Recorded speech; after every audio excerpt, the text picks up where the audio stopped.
Peggy 16.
Peggy 16.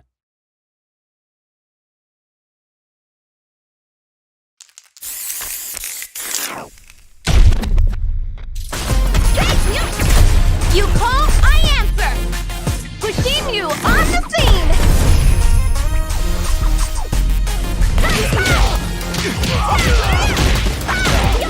Man, come on! I'm ready to go!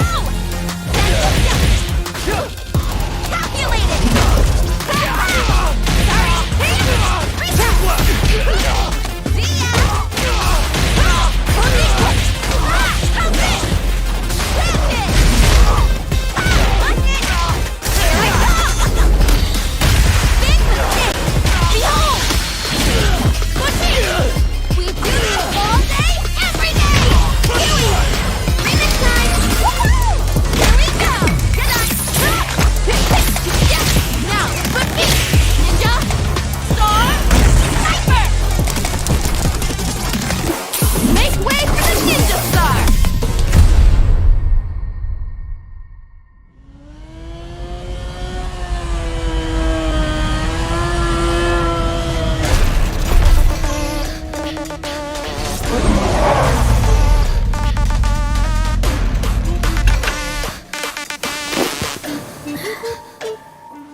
Time to play.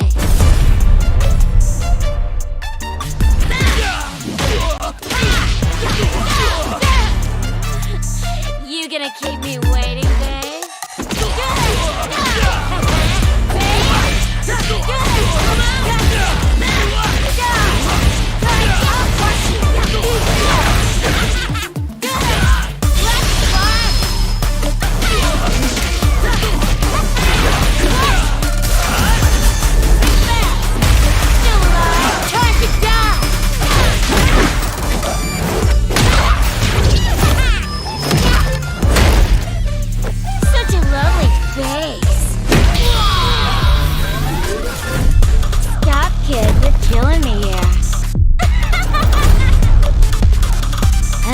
one of us is allowed to do the killing.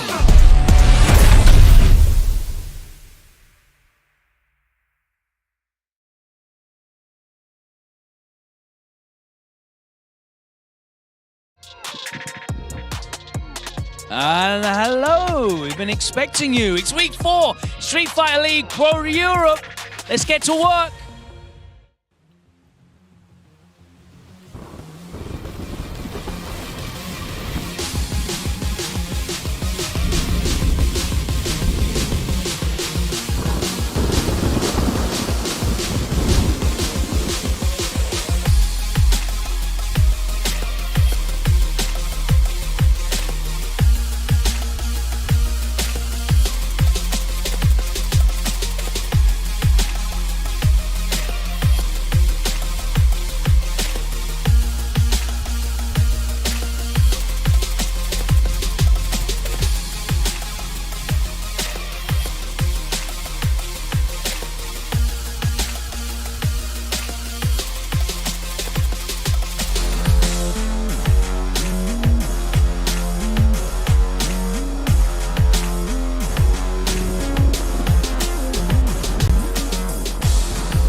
Welcome back. It's week 4 at Street Fighter League Pro Europe. The action continues.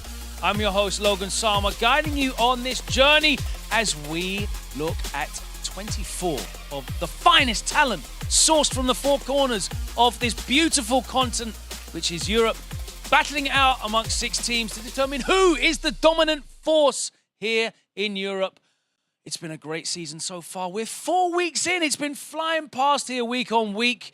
And we've got more action for you today. If you've only just joined us, then we need to get you up to speed with exactly how this format works. And whilst I'm here to guide you through your journey, we have 2 of the best minds in the game, the very finest analytical talent out there, the most exciting commentary duo that we could get access to here in Europe, and I would say possibly in the world. It's about time to throw it over to F-Word and Jammers to run us through the Street Fighter League format. Possibly. Come on, mate. In the world. How you doing, Jammers? I'm all good, man. Another week, another bag of GGs. We're going to have a wonderful time here for week 4. But, you know, as our lovely host, Logan Sama, with the introduction, did tell you, let's summarize how this format for Street Fighter League Europe actually works. Of course, there are 16 comprised of 24 players, and they will be playing fixtures home and away. Those are their matches. The games, well, there's going to be a set of games, guaranteed 3 games, where the first 2 games are going to be a best of 3, which will award the winning player 10 points for their team. And the third game, it's going to be a best of 5, and that's what awards the big bucks, the 20 points for that player, earning the big reward for their teams. However, if we do have a tiebreaker, that extra game, that bonus game, whatever you want to call it at home, it will be awarding the team 5 points for the winning player. And not much of a differential, but every little helps. It works out in the long run. And we have had a couple of tiebreakers in previous episodes. But then, F-Word, what happens in the playoffs? Well, of course, the semi-finals will continue the same way as you've seen. So the lower seed will be playing the away side. The away side, Jammers, actually has to reveal their order at the start of the tournament. And then the home side has the advantage to counterpick. They reveal their order and their player, their character. Having said that, you're only locked into that player character for the first battle. You can be counterpicked afterwards. The finals, however, will be a best of 3 set, which gets very interesting indeed. Of course, they're all playing for 75,000 euros, but also for a chance to face the best of the best in the World Championship Finals. Team USA, Team Japan, and of course, we will be determining the Team EU representatives as we get through the season. Let's take a look at the leaderboard. You mentioned the points earlier, Jammers. Very interesting how this format works, how points are so important to accumulate. Even if you lose, you can still build your place up in that ranking, as you can see here. Well, I mean, look at the top team, Mouse, and the bottom team, Wild Blast. There is a 60-point differential with 2 matches played between all the teams right now. 0-0 Nation, not that far off. 15 points clear. They can actually do something about that today to reduce that deficit.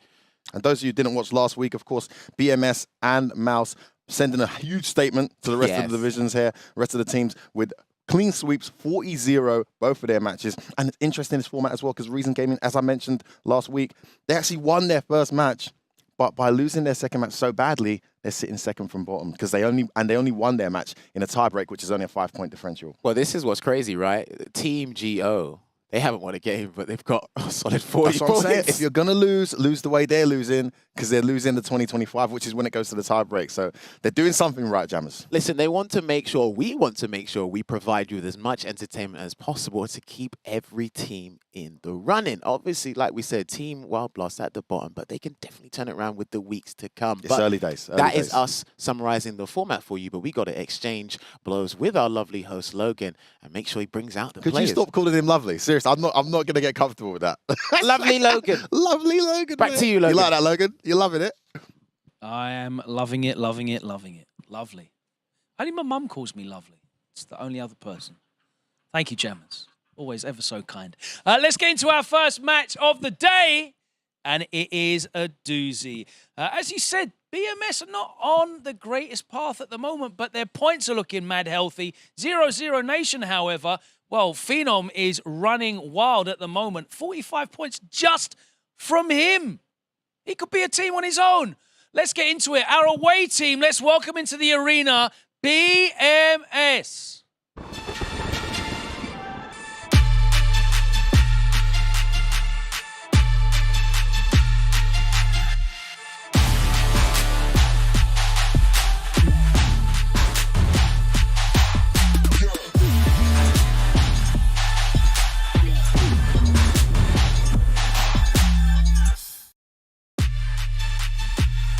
After a shaky start, BMS back on the winning trail. Crimson in the arena, joined by TKR. The Crocs on. I love it. We're going to be doing Sneaker Watch, I think, every week here at SFL. Link Excello and the young talent. Kills You steps up. Also, looking ready. Looking ready, Tay. I love that. It's week 4 action, and this is when it starts to really get tense. It's not tense at all, though, for 0-0 Nation. They've had an incredible time so far, specifically Phenom, who is running away with the individual points tally so far. Let's see if he can add some more to that today. Please welcome into the arena 0-0 Nation.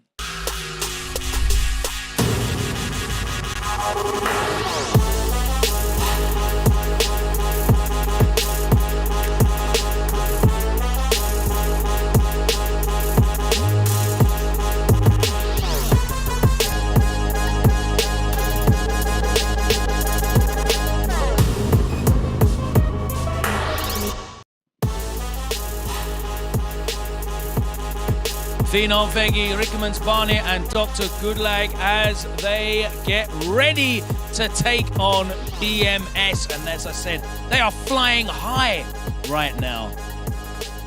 Veggie, I love the shorts, mate. We're doing a comfort watch. We're making sure everyone's comfortable here because you have to be optimized to perform at your very highest level. And that doesn't just mean the PC setups and the monitors. The outfit's got to be optimized as well. I'm going to be talking to the players about that as we progress through the season, but it's time to progress through this match. And I'm going to be talking to F-Word and Jammers because they hold in their hands the key to this matchup, which is the player orders and their character picks. So let's throw it over to F-Word and Jammers and find out exactly how BMS lines up on the away side. Well, the question on all of our tongues, Logan, is, of course, who are they going to put against Phenom? I mean, that's really the guy you need to stop here. There are some teams here that are well equipped to deal with Phenom's character base. There are some teams that maybe aren't. So we're going to find out now what that order is. Let's take a look at it. Oh, Kills okay. You first. Okay, that's interesting. Then they're going to have TKR for game 2 and Monsieur Crimson. Are we surprised by that? No surprise at all. No. But I think they've literally gone just obviously previous experience. Obviously, previous week they had a complete whitewash, was just fantastic. But it looks like they've gone with that formula and they're going to stay with that formula. It's the exact same order, isn't it? Kills You first, TKR second. Yeah, continue that momentum and kind of keep that consistency and solidity under their belt. Kills using the Karen first. TKR, obviously, main staple. Chun-Li and Mr. Crimson. It looks like they're going to stick with this one and experiment with it a little bit, see how he works as the anchor instead of trying to be interchangeable, because can't be afforded to taking risks at any given point. I think it's a no-brainer here. We mentioned there are teams here that aren't as well equipped to handle the anchor of Phenom, and we've seen so far how devastatingly consistent he can be. This is a team, however, that has an answer. Yes. Phenom's been very vocal about his feelings around Dalsim. Putting Mr. Crimson Anchor makes absolute sense. So we'll see what they can do about it. We'll see what their first pick's going to be, though, before we even get to that. I know, right? But hey, we got to hand it back to our diligent host, Logan Sama. Because I know what you're up to. Hesitation. Hey, listen, his head's big enough already. That's all it is, mate. Logan, you're just inflating it more, back mate. to you. It's all big, bro. It's not just the head. Don't worry. It's all big. Kills you. Welcome back. Obviously, you are leading off again for BMS. The pressure is on you to start the pace. 0-0 Nation are having a great time at the moment, but you've got to be confident that you're going to get some early points in because is it just Phenom? Is Phenom the only player to fear on this team? No, everyone on the team is very good.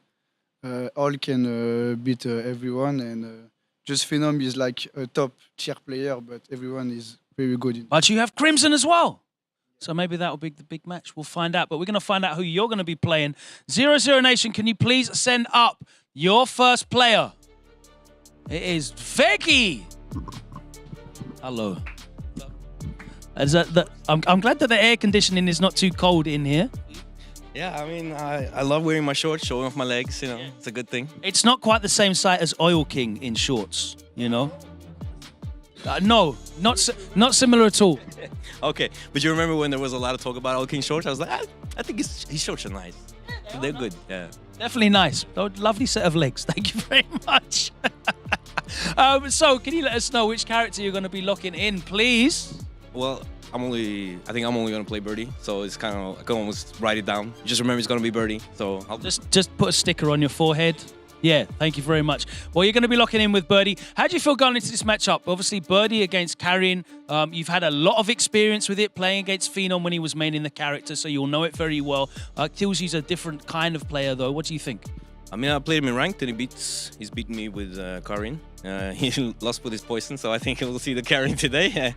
I think this match has been like rated as super hard for Karin since day one, but I never felt that it was hard for Karin. I always felt it was an even match, and I think it's a really tricky. I just want to ask, I'm just going back to something you just said. So you play him on ranked, and you lose. So why are you stepping up now? What's the thought process here? Yeah, that's a very good question, and I hear them laughing. That's why they're commentators and not players. And the thing is that it's like if I would prefer on this lineup, I think I have a better record and closer games with TKR. But I think our Menat player is a better pick for that. So to secure 10 points instead of going 2 even matches, I go for maybe not a favorite match, but it's the first of 2. Just try to do some good stuff for it, and then try to secure that first 10, so that if Phenom wins, we have a 30-pointer. I like that. That's a lot of strategy. They've given that some really good thought. Sit down. All the best. Let's see if you can do the job in a first of 2. Boy, I know the F-Word and Jammers will have some insight into that strategy. Anyway, let's throw it over to those guys as the players get ready for our first game. Listen, listen, Veggie, I love you, and I've been trying to make you change characters for ages. And like, to be fair, I did say this before. He said it. The whole thing started. I said, Veggie as a player actually does well against the vast majority of people. It's his character that's kind of holding him back. So it's not a strange choice. I thought you were going to say something else just then. Well, I don't think it's a strange choice that he's going up against. Well, it's not a strange choice because of what you said earlier. Just Jammer's not giving himself enough credit here. He actually called out that they put Veggie in this match, not because Veggie is going to do well against Killzu, but because Veggie can do well against Killzu, and it's a matchup he knows well, but also because it's a team tournament, and they're thinking about TKR. And TKR, they have a nice hard counter with Rickman's Bonnet. So it makes sense to put Veggie now against a match. Maybe he loses more often than not, but he's good at the matchup, he knows it, and he can definitely beat Killzu in a first of 2. That's why they put Veggie now. What's interesting as well is, obviously, Killzu has 3 characters. He's got the Karin, he's got the We were saying that, yeah. The poison. Obviously, Veggie did say his poison can't beat him. Don't pick poison. But poison's not ready yet. We could see a potential change if Killzu loses the first game. However, those of you guys who haven't watched the previous weeks or know the rule set, the first battle, you're locked into your character. But if you lose, you can change character, you can change V-trigger as the losing player for the next see. battle. Now, obviously, Veggi's previous match, because he didn't play the last time 00 Nation played. The last time he played, he used V-Skill 2, V-Trigger 1. I thought he was going to go the whole second V-System layout. He might actually do that against Killzy's Karen here, V-Trigger 2 and V-Skill 2. We'll see. I'm pretty sure BMS as a whole have prepared for Veggie as a player. But we will see ultimately, because this game's going to be important not just for Veggie, but for 00 Nation as a whole. But then again, they've got Rickerman's Bonnet and they got Phenom in the back. I think 00 Nation actually match up quite well in the first 2 games. They might edge this out. I made a note and I said, looking at this lineup, I said they could edge this out. They definitely could. I mean, I think for me, looking at the roster, I think the hardest task on this team actually lies with their talisman, actually lies with Phenom. With Phenom going up against Mr. Crimson in a matchup that he doesn't necessarily know. I'm not sure he'll even go Luke, because he hasn't been exposed to that matchup that much. Yep. He might even go Nikali, because at least he knows it. He's in a tricky position here, Phenom. Whereas the other guys, I mean, Veggie, you're not an idiot if you put money on Veggie to beat Killzyou right now in the Karen Birdie matchup. And Rickerman's Barnett's got the edge over TKO in his match. If Phenom does step up and play today, which is 90% sure he will. I will mention something about what's been happening with this team. But let's take it one step at a time. It will be Veggie going up against Killzyou, game 1 in today's episode of Street Fighter League Europe. I believe Veggie's looking for his first points. Yeah, his first victory. His first victory. This is a really good chance to get that. We'll see how it goes. A nice innocent start here to Killzyou. Okay, he tried to catch him low, but Veggie blocked in time. Good jab check as well. He just needs to readjust his spacing. Like we said, he doesn't know this matchup. What a charge! Killzyou might play at like a slightly faster pace than he's used to in Phenom. But he's working really well, racking up that stun there, F-word. Listen, he plays this match really well.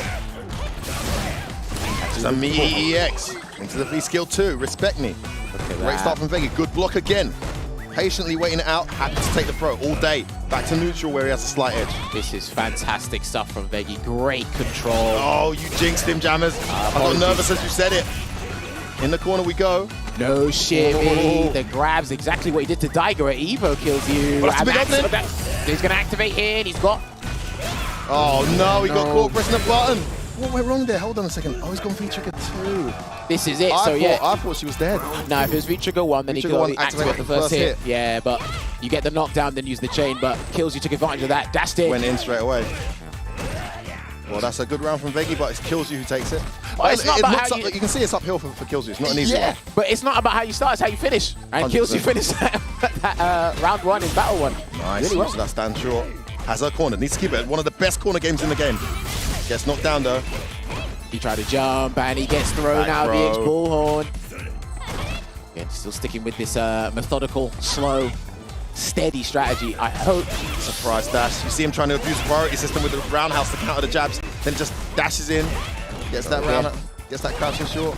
Not looking good for Veggie right now. Beautiful play from Killzyou. Boy. All right. We can see the kind of story here, right? It's very much an advantageous situation for Veggie, regardless of what he thinks is a matchup, versus Killzyou in the neutral. Killzyou hasn't got that many answers, but it's the surprise dashes, the dashing crouch mediums, and the surprise change in momentum that he's got to be ready for. And so far, Killzyou's utilized that extremely well. Well, here's the thing, they're playing for big bucks and better seeding on the leaderboard, right? You got to pull out every rabbit out of that hat, and it's like you can't expect him to play the same way as per se on ranks or in a casual session. So I think he's going to have to slowly adjust, but I feel he's starting to do things in trepidation now. He's fearful of something. Nice sequence of buttons there from Killzyou. Just changed up his spacing and timing there for a moment. Yeah, there you go. Stand fierce again. Again, catches him approaching. But F-word, we're starting the same way we did last time. Very similar round. He's got to keep her here now. Got to be ready for that dash. And the sweep. Sweep activate. Why? Oh, he done the slow one as well. I'm not sure why he did that, and he's lost the corner now too. Great change of momentum here for Killzyou. Bro, gonna walk up through again. I wouldn't be surprised if it's a third one. Yeah, he's gonna take him. No reason to take. Oh, nice, he cancelled it. Didn't get it. Nice shot. Oh, anti-cross up, tries to jump out. Beautiful pressure from Killzyou. Just so efficient in his choices, so risk averse. Just didn't allow Veggie to breathe. I actually think Veggie's defense wasn't that bad in that scenario. But you know what? His efficiency Killzyou is actually countering Veggie's stubbornness to get out of the corner. Veggie's only putting himself in these situations, to be fair. It was that. Yeah, I'm not sure why he put himself in that situation with the whiff. Hold again on wake up. Throws out the chewing gum. There we go. And another throw. I like that from Kills. You just take the damage. Veggi's starting to shake his head now. He's taking one too many grabs. Gets crush counted and straight into the Gorenken knockdown. Corner we to the have. corner. And again, the wake up is correct.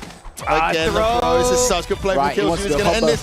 This time he doesn't press a button, and that actually evades. And here, that's back, this is out. If he can get see one Kills, big doesn't want to be hit, here. You can see he's very active now. he needs a medium. He's looking for a fierce, but it's safer to do a medium. Trust me. He's got CA as well. Got to be careful what you press. That's safe and not safe on block. Oh, that could have been a whiff punish, but he's got decent buttons to that got a huge recovery now. Oh, there it is. There it is. That hurt box extension. Something that Birdie's not got used to yet. Kills you absolutely ready with that stand medium punch to counter into the EX Tenko, and he takes it 2 battles to 0 over Veggie in that set. Good game. Yeah, good game there for game 1. Solid performance again from Kills You, because there's been a lot of responsibility put on the young man in recent episodes. But again, going back to fine form, taking that victory over Veggie. Unfortunately, Veggie is still in search of his first win in Street Fighter League EU. Again, it started off extremely well. His game plan First 3 starting rounds all started really well. The way he starts rounds, just in general he plays, is fantastic. But again, there's a comeback system, there's a comeback factor. There's people that you said bring in, they introduce that surprise element, and it just throws him off his game completely. And it's like, right, there's no real contingency for you. And he doesn't have a backup character. And I felt he was stuck in gear 1 the whole time because he lost that first game. But he, like I said, he started in similar fashion for the next game because well, if this is the thing. The gears is a good point because we saw Kills You shifting gears and using it to his advantage. Really huge game coming up now. Had Veggie won, that wouldn't have been as much pressure on. But I think Rickerman's Barnet. I mean, this is one of the sets, one of the teams that I think can counter. 0-0 Nation. They can't leave this in the hands of Phenom, I feel. They need to get some kind of points before that match between Phenom and Mr. Crimson. And this is their opportunity to do it. Rickerman's Barnet has to do it. I'm assuming it's Rickerman's Barnet. Well, look, fingers crossed it is, because, again, you're looking at some of, if not the best players in the Nordic-Baltic region, right? These guys have been representing for years upon years, and these guys are actually doing extremely well by representing. But we got to hand it back to Logan Sama and find out who's going to be facing TKR in this next game. Well, no adjectives this time, Jammers. Just plain old Logan Sama now. Oh, fair enough. It's all right. It's all good. TKR, obviously you've got to be happy. Kills You getting the job done. You're sitting there in the middle of the team, and you're probably going to be up against another Manat. How do you feel about that? I'm really happy because I will play with a 0-0 pressure, because I know the matchup is really hard for Chun-Li. It's like a 7-3 for Manat. So I will play without pressure. And you know that I'm really strong when I play like this. So we're going to see. So you're expecting to go against Rickerman's Barnet, yeah? Of course, it's sure. Yeah. 100. And up he comes. We love to see it. Excellent stuff. Okay, so now it seems like you are the Chun-Li counter pick. Yeah, no? sure. Yep, one of the Chun-Li counter pick, 100%. Not beat that character, but if I lose, I'm gonna look so salty and I look so bad now. Well, I love how you stepped on the stage with a lot of swagger, a lot of confidence. You've played with a lot of confidence so far, but TKR is one of the most confident players, and he says he has 0-0 pressure. I guess I have to put the pressure on him then. How are you going to do that? Beating his ass. Woo! There we go. We're going to leave it at that. Take your seats. So it is going to be Rickerman's Barnet with Manat going up against TKR with Chun-Li, as we know. Let's hand it over to Jammers and F-Word so they can talk about this coming matchup. I was going to say character matchup, but you know what I mean. Go on, F-Word, bury me. It's your turn now today. Coming game, Logan. Coming game, yeah? Remember, Logan? It's for you, mate, yeah? Game, all right? Anyway. Leave the French to me, by the way, mate. That accent was horrendous. No wonder CKR couldn't understand what it was saying. This, on est chez nous. That's how you say it, yeah? All right? Anyway, Jammers, we've got a hell of a game coming up and a very, very charismatic, I mean, the body language of Rickerman's Barnet, I can watch it all day. So he stands up, one hand in the, he looks like a Street Fighter character. One hand in the pocket, sideways standing to the person's there. He got to stand like this. I'm going to play a Manat and... Do you know what he's missing? He's missing my wine glass. You know what? He's missing my wine glass. It's almost like he's holding one. He's missing my wine The hand came up as soon as he got ready to speak, the hand had to be raised. It's brilliant that he's exuding this confidence. Hopefully it doesn't love turn it. into hubris. But you know what? We got to look at this man first because, again, he is the best player in Sweden representing. And the fact that they brought him on board as a Manat, solid player, solid kind of pick, as he mentioned, to not just TKR, just a lot of players in Street Fighter League Europe in general. But TKR is no slouch to situations like this. He's still got that. He makes Chun-Li look like, you know, Mika in certain situations. That extra volatility, that guess that you didn't think Chun-Li was capable of doing. The TKR factor. And that's really, it. And you know what? In a long set, I've seen him really suffer in long sets because his strategy is not really designed for long sets. But in a short set, first to 2, first to 1, sometimes even first to 3, he can beat just about anyone if you're not ready. Even in a matchup like this, and I love what he said in his pre-match interview. Look, man, the pressure's on him. There's no pressure on me. I'm not supposed to win this matchup. I'm supposed to lose. You know, they put me here knowing I'll get counter picked by Recommend. I'm supposed to lose. And you know what? I'm at my best when there's zero pressure. And we're going to see a pretty wild TKR, I'm assuming, here. Yeah, but this is what we were talking around the dinner table yesterday, right? All these team process thoughts, you know, how they'd like deliberating certain things, discussing what, you know, team orders kind of indicate to you. Because everything's about perspective, right? So while they think one strategy, the opposing team might think something completely different and kind of sense some fear, sense some danger. But we're going into this dash game in 2. button. I'll tell you what, it's a tremendous amount of pressure on Rickman's Barnet. And pressure's not something that's easy to deal with when you're playing these kind of very, very thin margin characters. Yeah. Where there's not much margin for error at all. Especially with how her strategy pans out, or her win condition pans out before V-Trigger 1, you know, arrives on the scene. And throwing out the soul throw, using the reflect as well. Just building as much meter as possible. Good jump. What a time to jump there. Caught the button, recovery back. Dashes out and gets hit though. TKR too aggressive with his approach. Is there a reset coming? It might do, or he might be looking for Yes, it is. Go throw. Gets the corner. All that's real estate gained back now for Rickman's Barnet. This round that was looking okay, but TKR suddenly going horribly wrong. Takes a throw. 3 orbs left. Oh, that's disgusting. And I love when Rickman's Barnet does that, right? Has the lower 2 orb. If you do delay wake up, it's guaranteed he's going to release one of them. Go for that cross up and get unscaled V-Trigger damage. And it's unreactable when timed perfectly. Oh, you can do neutral jump too, and they're going to hold the wing race. And it is so perfectly timed. Oh, dash up again. That's how he started the last round, but this time he used EX Kikoken as a way of entry. Yeah, ironically, with the cover this time, he didn't get any mileage. When he had no cover, he got away with the crouch jab. Oh, my goodness! Oh, that's why did he continue doing it? He went to crouch jab. I know, but he saw the jab was blocked and just committed to the rest of the combo. Didn't block confirm. There we go. That works. That delay catches so many people. All right, heavy spinning low kick straight to the corner.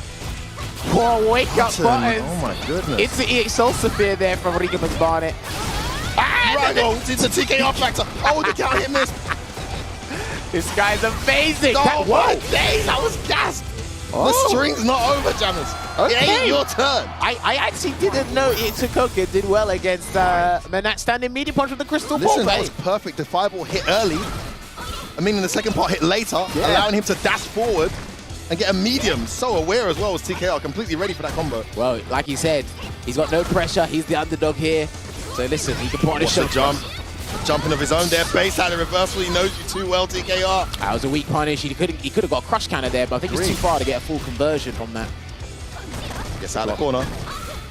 Made it easier to recall the orb there. Throws it away. Cool, yeah, you're not going to do it now. Button afterwards this but time. He's not scared because he knows TKR can't do that again. He can't do Hazard TKR will shooter. do it again. Oh, that's unlucky. Has to bust out the EX. There's no V-trigger for him here. He's got to make some kind of wild comeback in this horrendous matchup. And what a jump. jump. That's really good awareness there from Rickman's Barnet. Even though there wasn't a meter there, last time TKR finished the string in the corner like that, he then reset the string with the EX fireball, which caught the medium and led to that tremendous dash forward combo. On this occasion, the string ended and he just jumped forward. I think we got to give the habit credit of throwing fireballs there. Sorry to cut you off there. We got to give Rickman credit as well. That was the only time he jumped in that game. Or that battle. Oh no, he got a full jump in earlier. Remember the fireball? Oh yeah, he did. Sorry, yeah, the jump in. Yeah, not many. Yeah. I mean, man, I shouldn't really be. I mean, she should be dive kicking. Yeah. But yeah, the fact that he's only jumped forward twice and both times he got a full combo. Well acknowledged, Jammers. Good throw tech there from TKR. He tried to catch a button. Yeah, he tried to do a catch a button with that lightning legs. Right. Oh, he's looking desperate now. This was looking really good at the start. It's looking less and less competitive as it goes on. You're seeing the matchup really play out here. Oh, this is Can't looking get anything started. insurmountable at this point, and he gets a BNB into the conversion. Would he chase down something? Okay, maybe not. Activates. Oh, he knew the vision was coming. Hard read. What a call. Oh, no, too far. There it is again, there it is again. She's dead. Wow. Hang on, this is going to be properly scaled. That's dead, bro, that's dead. Yeah, he's going to do the whole thing, F-word. Come on, fam. Man knows to optimize combos. Listen. Chunners. I'm telling you, man, Valmaster's not the only one who can do these tight combos. And suddenly, man, TKR is a formidable opponent. He knows this stuff. Yeah, but he might have been going for that towards heavy kick as a throw bait. Another jammers. Is he 100% on clean I jumping? believe he's 100%. No anti-airs from TKR on Riekeman's Barnett's jump so far. Reflect. Jeez. Good spot. I hope he doesn't go to that well one too many times, though. Crush counter. Wow. That was random. Yeah, good choice. Oh, beautiful from TKR. Absolutely ready is he. The stand jack with the full range. Beautiful charge partition. Oh, no. He had to TKR it. Didn't lose too much for that, though. He's still got trigger. There's that Delay. delay again. This is a massive opportunity for TKR to tie things up. Is it going to be wake up button or is he going to defend himself? It's too far for the combo. She's not going to be rushed. She needs that. Oh, he's not ready. Wow. He's not ready. That was unbelievable. And do you know what? He seems extremely annoyed at himself that not only hit him once, but twice. And the second overhead was further away than the first one. And this is the thing. This is natural. What happens if someone doesn't move from half screen? You naturally just crouch. Crouch first before you do anything else. Oh, don't press jab in front of me. Says TKR. That crouch fierce. He says it's a losing matchup, but he wasn't joking. Like, TKR's done his homework. And trust me, this is a losing He's playing matchup. very well. Yeah. It's not comfortable for Rickman's Barnett at all. I mean, 7-3 is an overstatement by this evidence. If something's 7-3, you got to make it difficult for them. Again! Oh my days, don't press buttons. Rickman's Barnett reels back in his seat. Can't believe what's happening here. That's -2. The And delay! I can't jab. believe this. What an opportunity here for BMS. They could go 2 games up here. Third battle, game point, TKR. Damn, he is flipping the script on this one. This is definitely not how the matchup is supposed to pan out, but TKR playing out of his mind right now, F-Word. He is looking very clean. Fakes Fakes the dash underneath and stays in front. TKR has the corner. Rickman Barnett's in huge danger. Crush counter, that's done. Oh no, he missed the wrong follow-up. Stun's racking up though. Can't make a mistake. Oh, that was it. The CA was there. Would have killed. Oh no. Rickman Barnett survives for now. He's trying to stop the medium punch activation. Yeah, he's trying to stop the medium punch activation. No anti-air. Out of the corner. Where you going? Where's the back throw? Oh! Rickman Barnett needs a miracle right now. He can still do it, F-Word. He's still got the activation. There it is. Oh no, and he's going to build meter in time for his spinner bird kick. Oh, the reset! Hang on, he might have to reset him again, F-Word. Yeah, I think he does.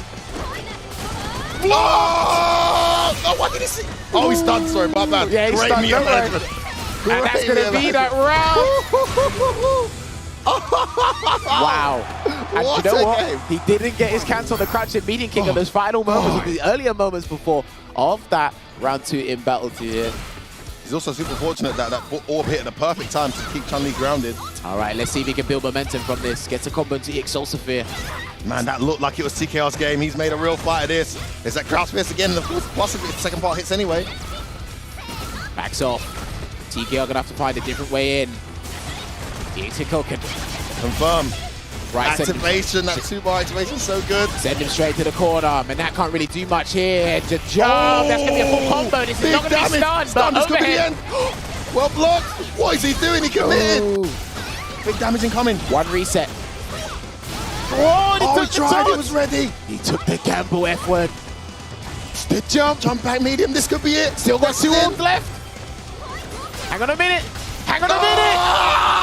Oh my goodness, I saw the orb coming. I saw it, Jammers, but TKR didn't. No press buttons. Recommends Barnett with a huge win to keep his team 0-0 Nation in a good position here in this match. Unbelievable. That was an absolute slugfest. That would have been, that was scrappy at times. Ooh. But the thing is, we got to give credit to TKR because he came with the anti-manat tech, the EX Kokoka to stop the stand medium punch, the crouch fierce, the V skill 2 buffers. He had a game plan. And the thing is, he tripped up at the finish line. He got the shimmy, crouching medium kick, didn't cancel. And it just slowly fell apart And after then he that. did the legs on crouch mini kick block as well. A couple of categorical errors that allowed Rickerman's run it back in that. Both rounds, I feel, were TKR for the win in that final battle. But listen, all credit to Rickerman's one. It was definitely feeling the heat. Gets the win for his team. He's now 2-1 in terms of his performances. So he's doing very well for 0-0 Nation. It's not a one-man team. 10 points accumulated. And now we get the big one coming up at 10 apiece. We're going to get Phenom taking on, well, we're very sure, unless Dr. Gulag's feeling up to it, taking on Mr. Crimson. I mean, that was probably the most exciting match we're probably going to have today in today's episode. It's going to be hard to beat. Previous weeks, and that was, again, allegedly, it is a bad matchup for Chun-Li. Listen, if I can see bad matchup, but I'm not seeing 7-3 on that evidence. No. I'm not seeing that, man. I mean, the fact that many of us have no answer for that stupid crouch jab. The fact that she can do a string into a trap where if you press crouch jab, she gets a guaranteed count hit into V-skill, into all that damage and corner carry. Listen, you got a couple options. And if she doesn't press crouch jab, guess what? The second part of the fierce hits you. Whose turn is it? Well, I'll tell you whose turn it is now. It's back to our host, Logan Sama. It's all yours. Nice throw, Jammers. He's getting better at this, mate. He's getting better at this. Speaking of getting better, the action is getting better and better every week. What an incredible game we just saw between TKR and Rickerman's Barnet. And it all comes down to this. The third game, it's 10-10. We're expecting that it's going to be you versus Phenom. How confident are you going into this? Because you know that Phenom has a fear in his mind of Dalsim. How are you going to play on that? Honestly, I'm confident, but of course, Phenom is an exceptional player. The thing is, I can practice against every of his character, and I'm ready for every of those characters. So I will just do my best and win. You played in recent weeks against Problem X, who was the captain of Mouse, and you looked incredibly ready for every situation. You had a read on all of his timings. Is this the kind of studying that you've done for players like Phenom as well? Yeah, of course, every time. I mean, Problem, Phenom, all those players, I played them until 5 years old. 5 years ago, I mean. So we know ourselves pretty much. We know our character and the matchup, and now it will be about the choice on the moment. Well, now it's all about this third game. It's 20 points on the line, and I'm expecting Phenom to step down, but we'll find out right now. There he is. So we've seen an incredible record of success for you, 45 points individually. You've won every game, but I know that you're a little bit wary of this character, Dalsim. It's too early in the morning to play Dalsim for me. So yeah, we'll see how it goes. I think for me, I actually haven't played against Dalsim a lot besides for maybe him at EVO and tournament. It's been a few months actually since I played against Dalsim. So maybe, I don't know, maybe I remember midway through the match. Which character are you going to be opening up with? Because that's the big question everyone's going to be wanting to know the answer to. I actually don't even know. Well, and you can't lie. Remember, you can't lie. Yeah, I can't lie. Man, I actually don't know. It's between Luke and Akali. I mean, I have no matchup experience with Luke against Dalsim. I have experience with Akali. So, I mean, I have the sensible choice is to go Akali. Does that mean you're going to go with Akali, though? Yeah. Yay! The longest character pick so far of the season. Thank you very much. Take your seats. Crimson, get ready. I'm going to throw it back over to F-Word and Jammers, and they can talk about this matchup. It's going to be Mr. Crimson, Dalsim against Phenom's Nakali. Guys, what do you think? So, valiant effort from TK. Unfortunately, couldn't pull up the points to make this easier. But yeah, there's going to be no tiebreaker here. It's going to be the winner. Yeah, once you get one apiece, there's no tiebreaker. Yeah, it's going to be the winner from this set alone. Now, you must know, if you are in the know, Phenom and Veggie were part of the Dalsim crusade to get rid of it. Yeah, that whole Twitter feed where you guys saw a lot of anti-Dalsim, rhetoric. They started it. Yeah. That's them. And they started about, I think they had 55 Twitter accounts each. Well, they were just posting. All them, just talking amongst themselves. Yeah, exactly. But here's the thing. So after what happened previous episode where Phenom basically had to accumulate the points for his team to keep them in the fight, this whole thing, like Logan said, he's got 45 points to himself. I think they just said, you know what, it just put you at the back. I think they've fallen to they've made their contingency plan A. And that's probably what's going to happen from... But that was probably the plan from the start, though, Jammers, to be fair. But every time I watched him in interviews, he'd say, people would ask him, are you pressured? And he said, I feel a little bit, or like, it kept changing. But I can see why. Sometimes he gets unnecessary work dumped on him. You know what? The great thing for Phenom is he's been playing, I've been playing against Phenom since he was, what, 13 years old? Street Fighter 4. He handles pressure extremely well. He's put himself in the fire enough times to... This is just a second home for him right now. You know, team on his shoulders, been there before, did it incredibly well in SFL USA last year. Is doing it again so far here in week 4 in SFL Europe. You know, I don't expect the pressure to get to him. What I do expect to get to him is his lack of experience recent times versus Dhalsim. That could be an issue for him. You know what? You know what's crazy? He's spoken more about the character and his disdain for the character than he's played them. Well, the thing about Phenom is, one thing I'll give him credit for, there are people that complain about characters, and you watch them play that character and you understand why they complain so much about the character. Yeah. Phenom complains about the character, but then beats the hell out of the character often. No, right? listen, there's justification to people's complaining. Yeah, but he doesn't. It doesn't stop his chances. Is what I'm trying to say. He still knows he can win. So we'll see if he can handle it. But then Mr. Crimson, he's probably looking comfortable, confident again. Like he's been put in this position numerous times in the past as well. He did beat Problem X in one of the previous episodes too. So let's see if he can take down another one of the European Titans. He's one of them himself now. So this is one of the characters that can fight Dhalsim fairly well. Command grab. Yep. Straight away, first knockdown, it's a command grab. Wants to put that in Mr. Crimson's head. Yeah, jumped in, but he gets air to air. Nice trade. Floating state, he can close the gap. A good float there from Crimson. Oh, nice whip punish. Crouch fierce was supposed to be preempted. Let's catch something. Fireball on screen. Nice dive kick. Gets an opening. Here does Phenom. Going to get great Oki off here. A lot of grey health though. Needs to get this right. He's lost the grey health. He's got to hold this. There's the dive he caught kick. the dive kick. He tried to like the dive kick. It didn't come. There's that delayed B-skill again. Nice fierce. Missed the instant overhead. He's got to look for like a stand fierce into super or something. F-word. Ooh. Anything will do to CA. He's got him. No teleport. No, he's out of it. Oh, he survived though. No punish. Phenom depleted his entire meter there in that read. I know. I keep forgetting Dhalsim has an extra action after the float. Oh my days! Phenom! What a call. You got air to air. He's got these little options, hasn't he? This is the thing. He's an amalgamation of all the archetypes in a Street Fighter fighting game, right? You have to keep Mr. Crimson thinking at all times. And no single thing is particularly overpowered, but the fact that he has them in variation makes them extremely effective when he pulls them out. Like his command grab, I mean, nowhere near the level of like, you know, say a Mika, but you got to think about it. Yeah. Gets crush counter, puts him in the corner. This is a fantastic sequence from Phenom. Looking very good. Right, teleport. Stays in front. Here comes the mix-up. That looks like a V-trigger to me, that EX Yoga Fire. Nice. He's got the trip recovery as well. The delay on that ground fierce. In front block. Look at the grey health marking up. Tries to press a button off the dive kick. That is not the one. Goes for the medium kick for maximum damage. Great sequence from Mr. Crimson to bring that round back. He's resorting to that tactic a bit too often, F-word, the dive kick. And the thing is, Mr. Crimson's starting to slide under it now so that it, like, just counter it like that. He changed it up. He's more confident in the situation, but he's starting to diverse his options. I think he got a bit greedy as well there. I mean, he whiffed the dive kick, then tried to press a button. You know, he got away with it. Didn't get the trip recovery. Should have let Crimson have his turn. Okay, he probably has to try sweep against Stan Fierce there. Yeah, Sweep is guaranteed. Yeah, Russell, no block stun for you. He's used that roundhouse really well in neutral. Damn, I like how he's been so evasive against those V skills. Yeah, and he's doing a reaction as well. He could see the start of the ground pound. Oh, what he pressed. He tried to TP maybe. That drill was so meaty. Again. Meaty slide. And again, such good pressure. This is what he hates about Dhalsim. The plus frames EX. He's got good backdash. Remember, he can react to the ground pound. Trying to build that V-trigger. There it is. Can he do it though? One jump. There it is from Mr. Crimson. A very, very close first battle, but he takes it in this final game and brings his team one step closer towards taking away the points in this amazing match.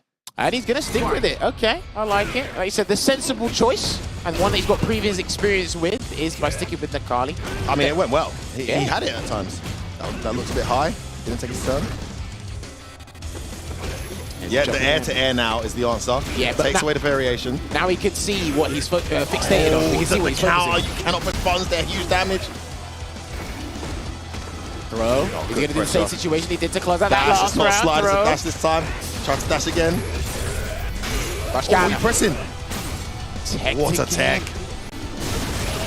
EX gets the yoke of that V reversal straight away. Here comes the fire. Ah, Mr. Crimson covering all angles there. The drill after the teleport as well, just to make sure there's no reliable answer. Yeah, that was unfortunate. But the thing is, Phenom's like, he presents different choices, and Mr. Crimson's defensive choices to counter that have been fantastic. He's used that so well. Cross counter from range. He's waiting. We're punishing the stand median kick. Yeah, he has to back away. He's trying to play neutral. He's trying to whip punish him. Ooh, it's the juggle. It's the jab on reset though. There's a V reversal there from Phenom. He'll find another way to build up that V bar for the trigger. That's high. He's going to get a punish. He hasn't been on for another Back command dash grab gets yet. caught. Where you going? This is not over though. Oh, he went for a roundhouse. Point blank range. My goodness, Mr. Crimson. I think he was searching for a crush counter looking there. for a big one there, wasn't he it? was hoping. But the thing is, like, Phenom's pressure staggers, sometimes it kind of entices you to press a heavy, even though you know you shouldn't. There it is again. He tries that roundhouse from close range. Saw Adam jumping those. Crush counter. Again.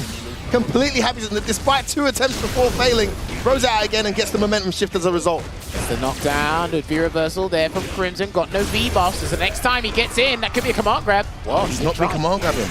A lot of text. Finally, the crowd fierce works. Throw. Can he get a command grab here? Oh, he wakes up with a button. Mr. Crimson with the right read. A lot of great health incoming here. Here comes the EX Fire. The next hit's going to be it. Oh, almost. He's in the grey, he's in the fire, he's in big trouble now. No, any hit for me, any hit. Oh, there's no opportunity for you. And Monsieur Crimson goes into a 2-battle lead here versus Phenom and puts Team BMS in an extremely advantageous position. And Phenom's got a wonder here. Does he switch characters? Does he try to figure out this matchup with Luke with one battle at hand to do it? I don't know if that's going to work, Jammers. If he was going to try Luke, he might do it now. If he was going to do that, he should have done the first game and then resorted to Nakali. Because look, these Nakali games actually haven't been too bad. They've gone down to the final round. But the thing is as well, the deciding factor, at least one of the deciding factors for me, is he's popped V-Trigger first, which means it removes all your defensive capabilities outside of the risky reversal. So that means when Crimson does activate Yoga Burner, the V-Trigger 1, you're just there cooking. And not even just, this is a really good point, Jammers, but not just Yoga Burner. One of the things Phenom's very vocal about is Dalsim's offensive pressure. You know, his Oki, his plus into plus scenarios, throwing the corner into meaty slide and stuff like that. So actually there was a scenario there where he just couldn't get going and didn't have reversal and had to take all the pressure. Now he's switching to Luke, so he's got a get off me. He's got some options here. He only knows this match from watching the Japanese play it. Yeah, right. That's the thing. I was going to mention that. The only thing that I think he knows or I know about this matchup is the crouch fierce on the limb and cancel into the tackle. I think Phenom's going to try and play footsies with the Sand Blaster, but it only works for a limited amount of time. I mean, the amount of homework Mr. Crimson must have done in this matchup. And he plays the character himself. Exactly. I don't know how he's going to get big damage at this point, but... Nice whiff punish. Poorly spaced drill gets punished out here. This is the tackle, but he's going to get a meaty from that anyway. Nice, catches him trying to run backwards. Gets rid of that fireball. Another option Nakali doesn't have. All right, try to use the rock smasher, but he got cross counter for his troubles there. EX Sand Blaster. V skills up. Oh, gets opened up though. Confirming to the V skill. Sorry, V trigger. Fire on the screen. Walks forward and blocks that early. This is a horrible situation. Look at that grey health. Yeah, he can't do anything risky here. Oh, Mr. Crimson running away with this. BMS looking to register yet another win. They are on fire at the moment. And 0-0 Nation with it all to do. Phenom now facing game point. Match point. Yeah, this has gone from bad to worse. It is looking insurmountable at this point. But if anyone can pull it back, it could be Phenom. Oh, there's a sweep. No confirm. Not like Phenom. He's very good at knowing where to stick that roundhouse in at fairly close range. Ooh, there's a throw bait there for straight to the rising rocket, puts in the corner. I wonder how many times he can get an opportunity to grab. He's rarely been able to get much momentum on Mr. Crimson's defense. Yeah. And here's the thing as well, Mr. Crimson's been like comfortably pressing roundhouse on defense as well. Oh, he's burning up, man. Yeah, get out of there, get out of there. A lot of great damage here. Surprised he didn't take to the air there. That blaster. His CA is gone with that EX Sand Blast. I'm not sure he should have done that. Yeah, he's looking to just poke him out. There you go, good sweep. He's just going to need to do like death by 1,000 cuts or something. I think he needs that bar. I shouldn't spend it on EX Sand Blaster. Oh, the logo's underneath. Yeah, I agree. Should have kept the bar. It's gone now. 2 gone. Much better. No, that worked out. How lucky was that? How lucky was that? Oh, man. I didn't think Phenom knew Mr. Crimson was going to go M on that situation, but Mr. Crimson, in his mind, he was just going to press V-shift the moment he had the opportunity to do so. Listen, how is Mr. Crimson so ready for that one cancel into the turn punch? Seriously. There you go. These sweeps are working out for him now against that stand fierce from Dalsim. A little bit better here for Phenom. I'll find that range. Okay, it worked into his stride. Good jab check on the dive kick. Negates that Yoga Fire with the Exam Blaster as well, just trying to slowly encroach in on Dalsim's uncomfortable space. Nice, just a roundhouse again. This is a lot of life process. Oh, that was lovely. That warp speed, so good from Luke. He needs to tackle. Gets the grab. Are we going to see an activation from Mr. Crimson shortly? Oh, Mr. Crimson's defensive choices have been so frustratingly good. Nice. Cancel out the EH Yoga Fire as well. He needs to save that last Rock Smasher. He needs that. Yeah, and watch out for the surprise teleport as well. Mr. Crimson will do that occasionally. Here comes the grey health. He's burning up. Jump out, jump out, jump out. Burning up. Jump out, jump out, jump out. That's still a significant amount of great damage. Can he get this game? It's still match point here for BMS. Mr. Crimson has a huge great health. Cross counter will do it. EX spent. No. Hold on, this is getting tense. V-reversal from Crimson. He's trying to close it out. Any straight hit will do it. He's trying to catch him with the low. He's forcing him to block.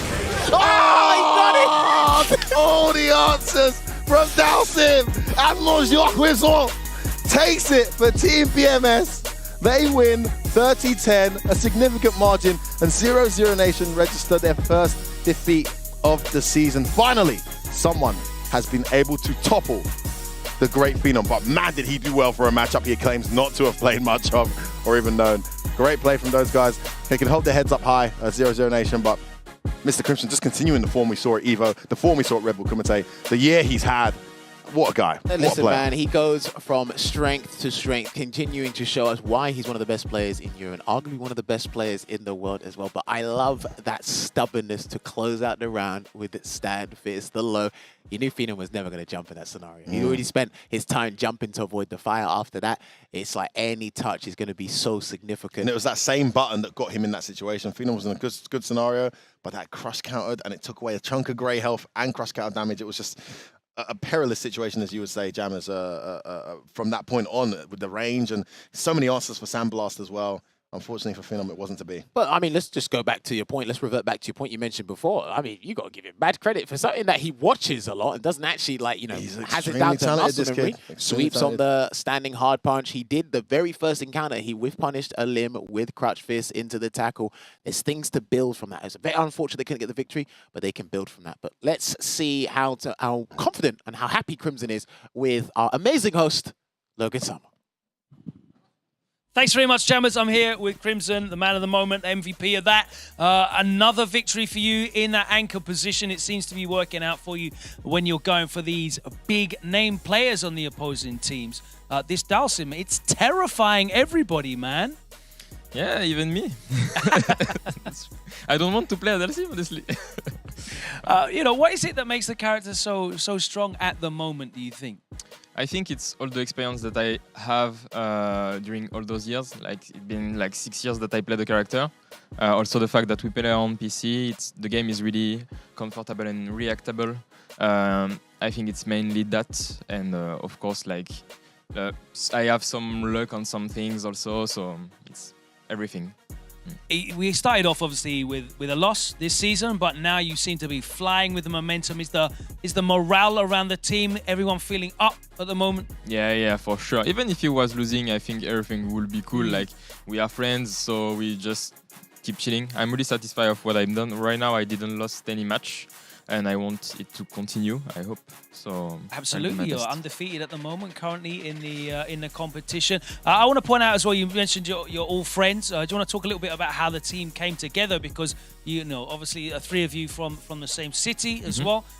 You know, how important is that for you to be a real unit of friends and not just an assembled squad of players? Yeah, we've done so many team tournaments, like with TKR and Link.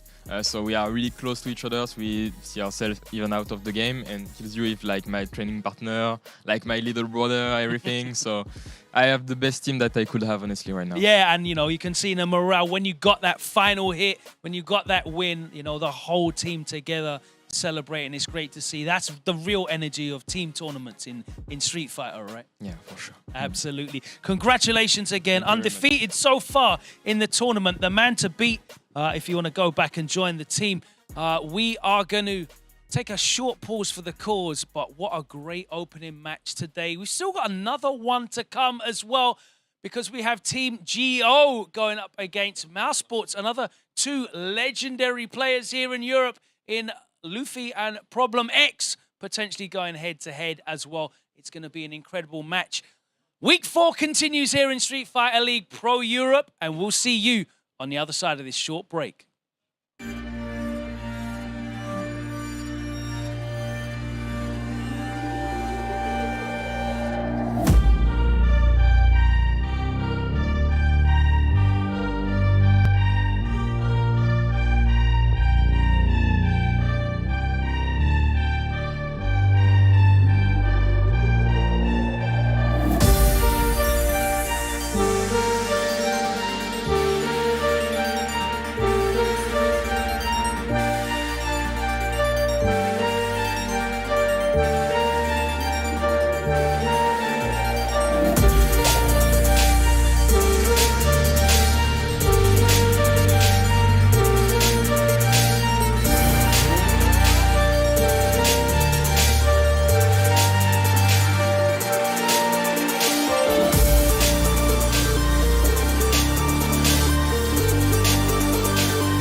Welcome back. It's Week 4 Street Fighter League. If you've just joined us, you missed an incredible game just then between Mr. Crimson and Phenom to decide our first match between BMS and 00 Nation.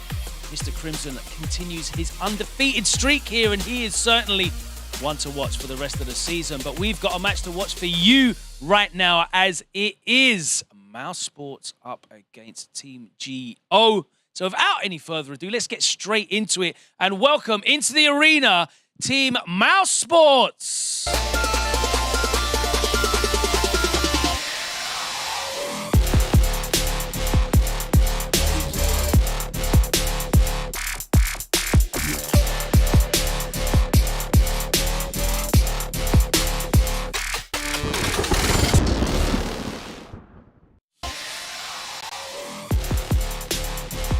Sitting high at the top of the leaderboard as they enter once again in the change away strip.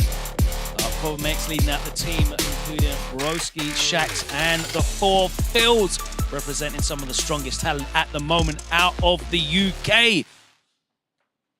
But right about now, they are going to be going head-to-head with Team GO, who, whilst they have not managed to get a win as of yet, they have secured 40 points from their 2 losses, which means they're sitting in a nice position regardless. Let's see if they can change their form, though. Let's welcome into the arena the home team, GO!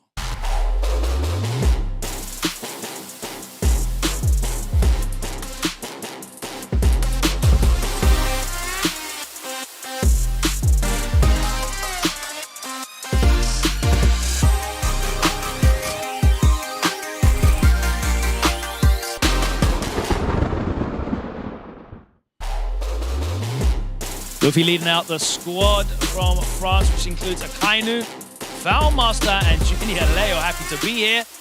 We're happy to have them here. Hopefully they are looking to be leaving the arena happy, though. They're still in search of a victory, but they've been managing to accrue a number of points, so they're still in a decent position.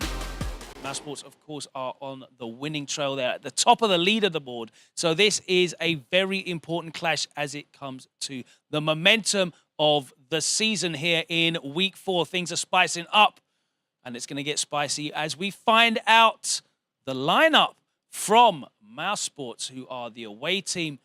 With that reveal, let's throw it over to F-Word and Jammers to find out which players and, more importantly, which characters we're going to be seeing in these games. This is a spicy one, but I must say, looking at the character matchups, it could be quite uphill if the picks are picked strategically and well by Mouse. I think they've got a bit of an edge in terms of who they play, characters they play, and where they play them. Let's see what they're going to be revealing here in terms of their team order. Being the away side, they must reveal their order first, and of course, then Team GO must respond. So the 4 Fields go first with his trusty Falk. Okay, I like that. And Broski makes the lineup this week, not Shax. And he's going to be rocking that Oro. Like he said, he's only playing Oro. And Problem X going with the Alex pick, which actually makes a lot of sense from the conversations I've had with him recently for this match versus Team GO. Jammers, talk to me about this lineup and why you think they've gone in this order. So the big question is for Team GO is who wants to fight Problem X at this point? Because I actually feel it might not be Luffy. Agreed. And then if Valmaster plays, he can always start with Alex and swap to Bison. That's very interesting. I also think Phil's being at the front may be able to entice Valmaster to try and take him on. I think 4 Phils versus Valmaster will be a very interesting I didn't pick. think of that. That might be a good point, yeah. But then as well, maybe Junior Leo might take his chances, or Luffy might want to take his chances against Broski. So I like this in terms of baiting GO to say, come, see if you can actually get this win. Because like you said, they're still in search of their first win. They got a good decent amount of points, but if you get a win over Team Mouse, who are at the top of the leaderboard at the moment, that is actually, I think BMS just went top, didn't they, with their win? Oh, yeah, they did. They just BMS just correct you there, Logan. This BMS is fantastic. now Thank top, you. so it's on Mouse to actually go ahead and maintain that top position, and they're in a good place to do that because they only need, 20 points to get back to top, but they'll be going for the 40, absolutely no doubt. It's going to be an interesting lineup, especially you got 2 of the 3 kings of Europe in here with Problem X and Luffy. But hey, let's get back to our amazing host, Logan Sama, to talk to the players. Thanks very much, Jammers. I'm here with the currently undefeated 4 Phils, who's on a great run at the moment. You've basically got a team of character specialists in your roster, backed up, of course, by Shax. But today, we're seeing yourself with Falk leading out. We've got Broski's Oro, always exciting problem, going for the Alex pick. What's the mindset there between this order and where you've placed in the squad this time? Because you've gone first and you've gone last. This time you're opening up again. What's the thought process behind that? Well, of course, for our team, we do play a lot of character specialists, which is advantageous for us. But it's mainly more about making sure that we're all comfortable playing with those characters and the matchups we're going up against. So you're opening up, putting yourself forward for the entire Team Geo to counterpick. Is that because you feel like your Falk pick is probably the most solid against the rest of the cast, or are you looking to try and draw out a player early on? Well, this is more of a case where I just wouldn't want to anchor against this opposing team specifically. Okay. So I've decided to go in first, as I would still like to play against some of the players here. All right, fair enough, fair enough. Well, we'll see how that works out for you. Let's throw it over to Team GO because they need to make the difficult decision of who to send up. 4 incredibly talented players sitting there in that home stand. Who is it that is going to be joining us? It's going to be Valmaster. Excellent. Okay. First of all, let me ask you the character pick that you're going for. I'm presuming it's going to be Chun, but let's confirm. Yeah, I play Chun. Why is it that you have decided to step forward and go up against the 4 Phils here in this matchup? What makes it think that you can get the job done here? We didn't play that much, but I think Chun can do well against Falk, so we'll see. Okay, so you think it's an advantageous matchup for you? No? Just do well. Yeah, I think it's even, but I feel okay on this matchup with Chun.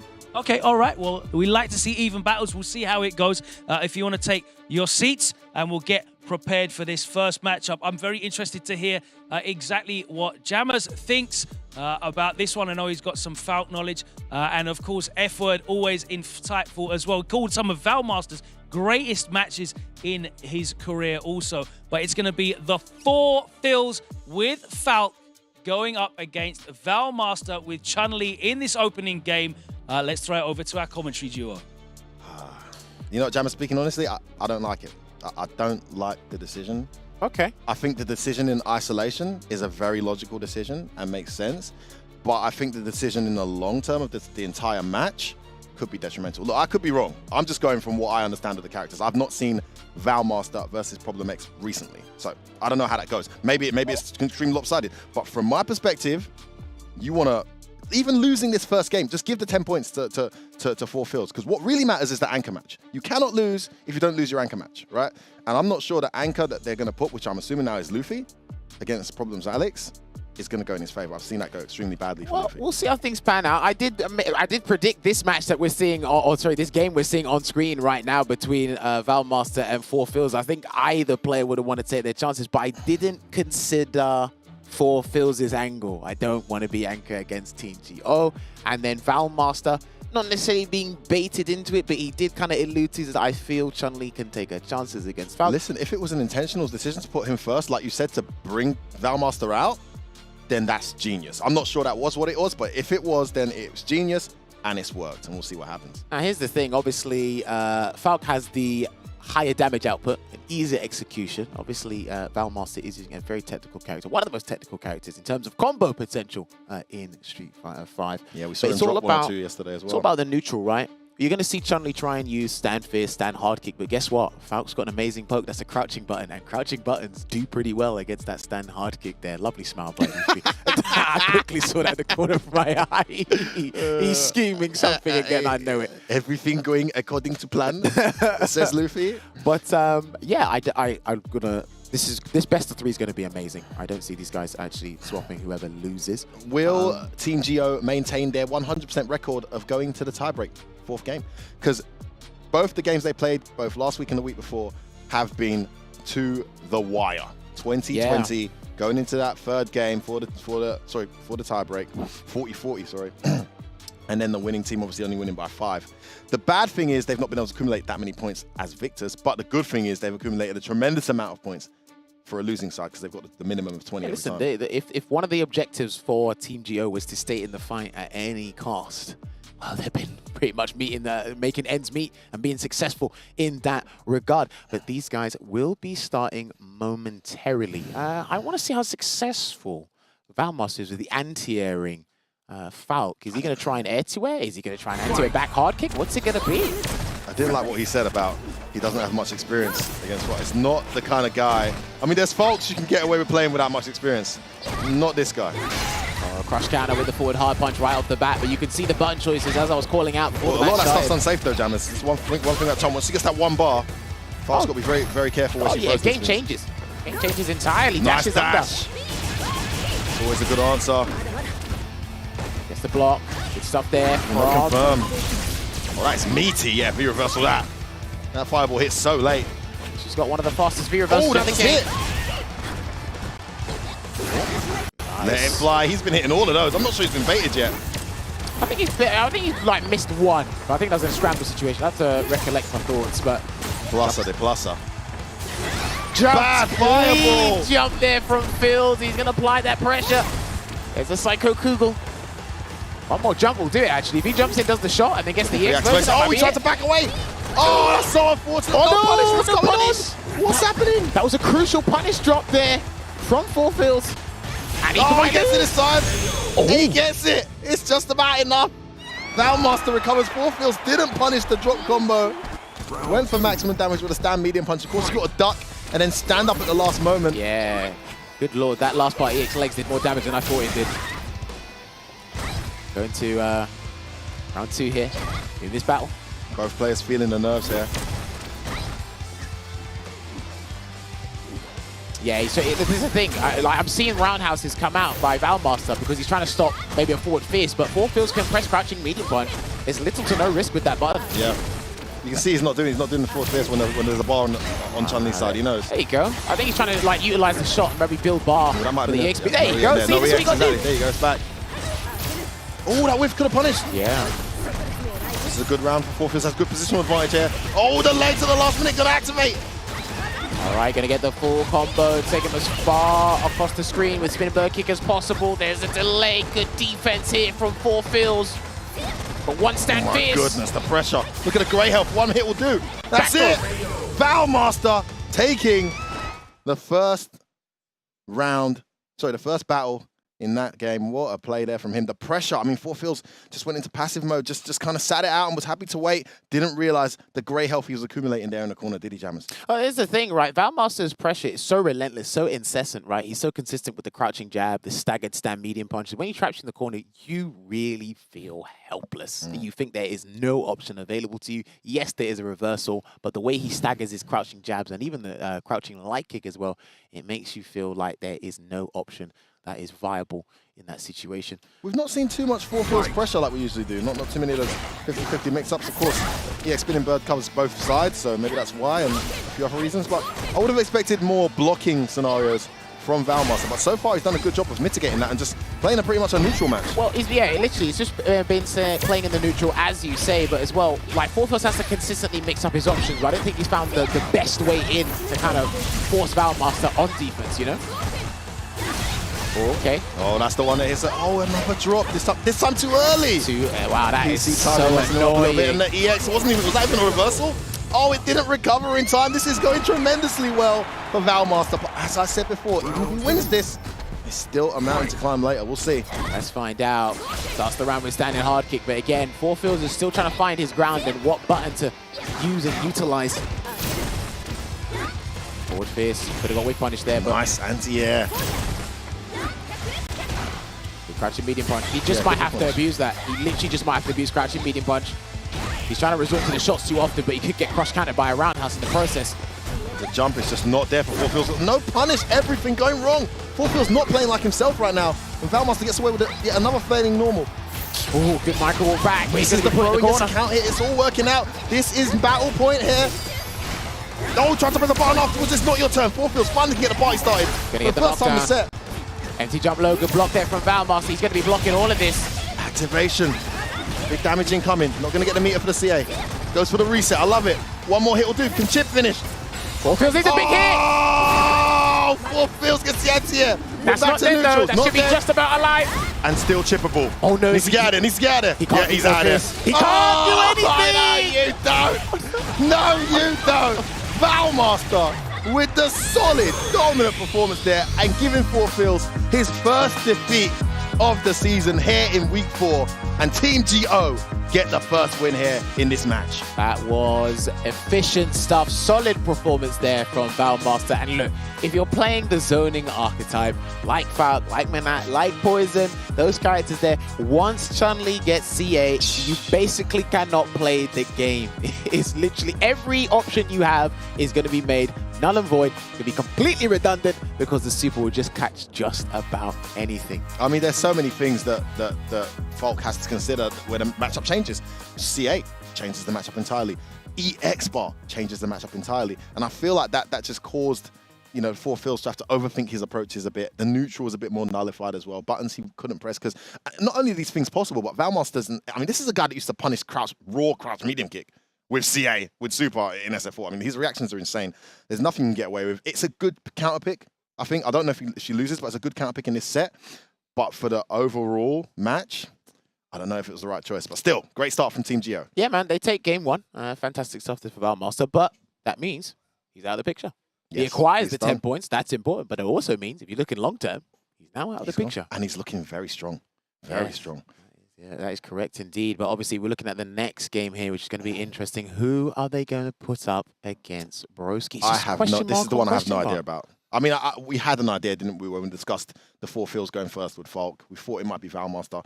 I thought maybe someone else might come out just as that as a throwaway game. But this one is really tricky. You know what, Logan, you're going to reveal. Let us know who are they sending up for this next battle.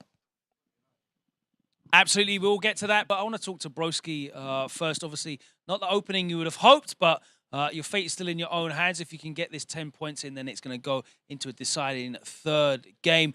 Bringing the Oro back as well. We're probably going to see Oro from you like the whole way through the season? Yeah, I'm planning on playing Oro the whole time.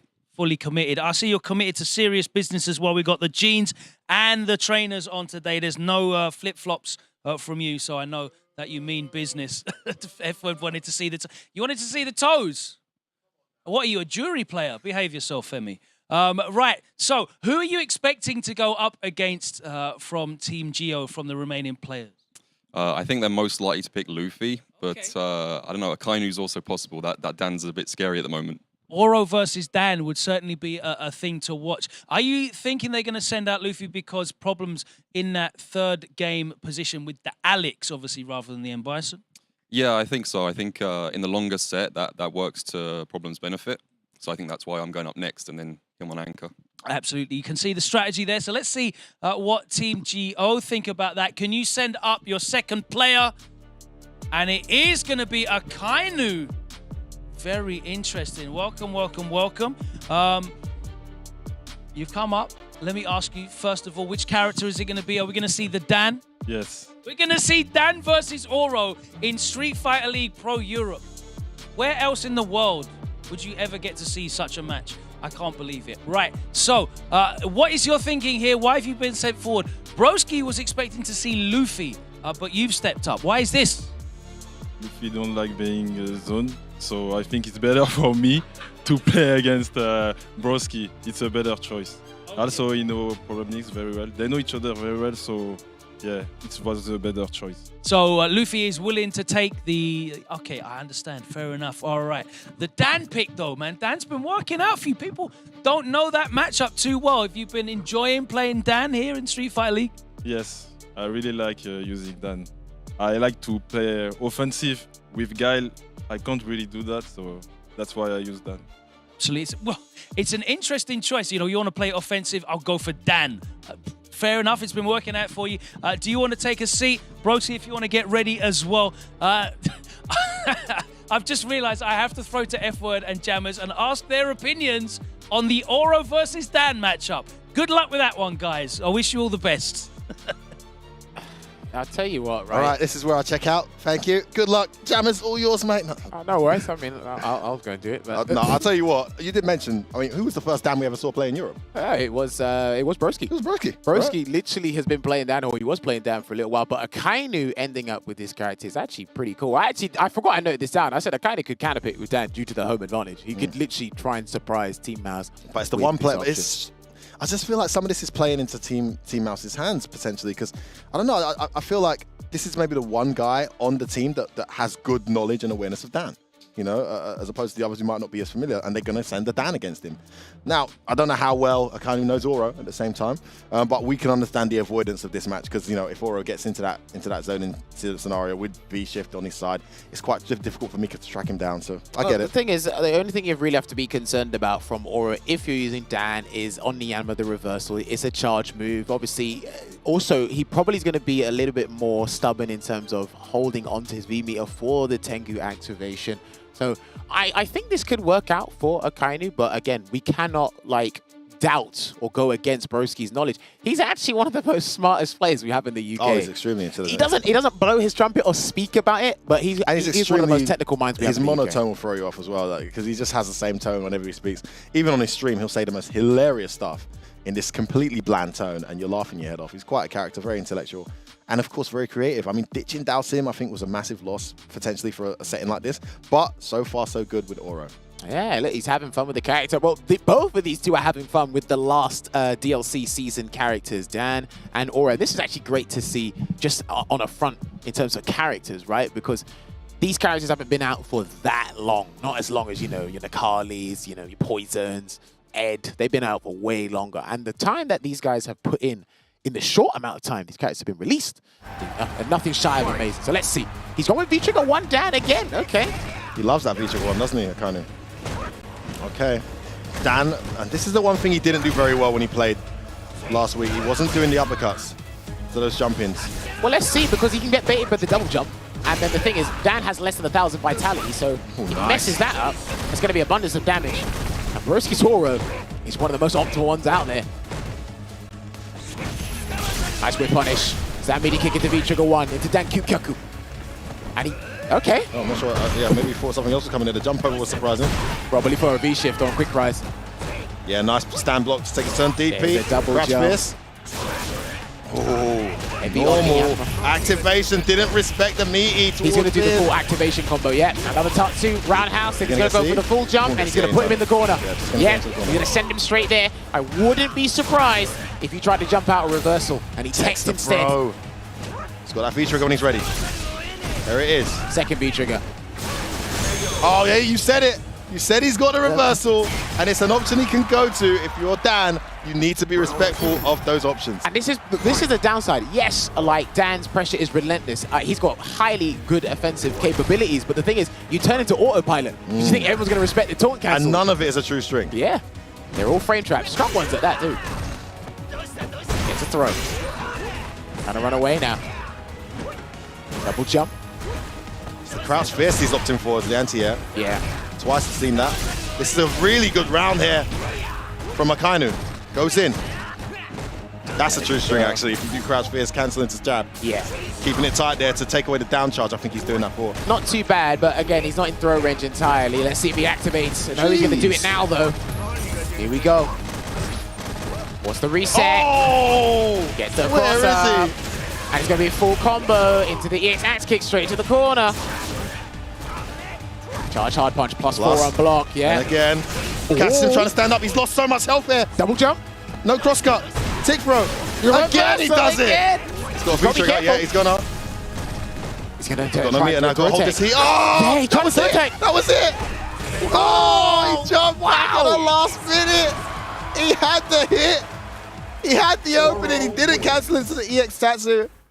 Now, and Broski takes the first battle in this second game. Yeah, do you know what was crazy about that battle there, right? Is Broski's done, he actually used all the uppercuts, the different versions. He used the light one, he used the heavy one into the string, he used the EX one several times. EX twice. He's been mixing it up. Another good start. I mean, we had a really good start in the last game. Oh, gets a clean jump this time because all the times he double jumped in the previous battle there. Yeah, he's going for the crouch fierce because he's scared of that jump variation. Throw tech.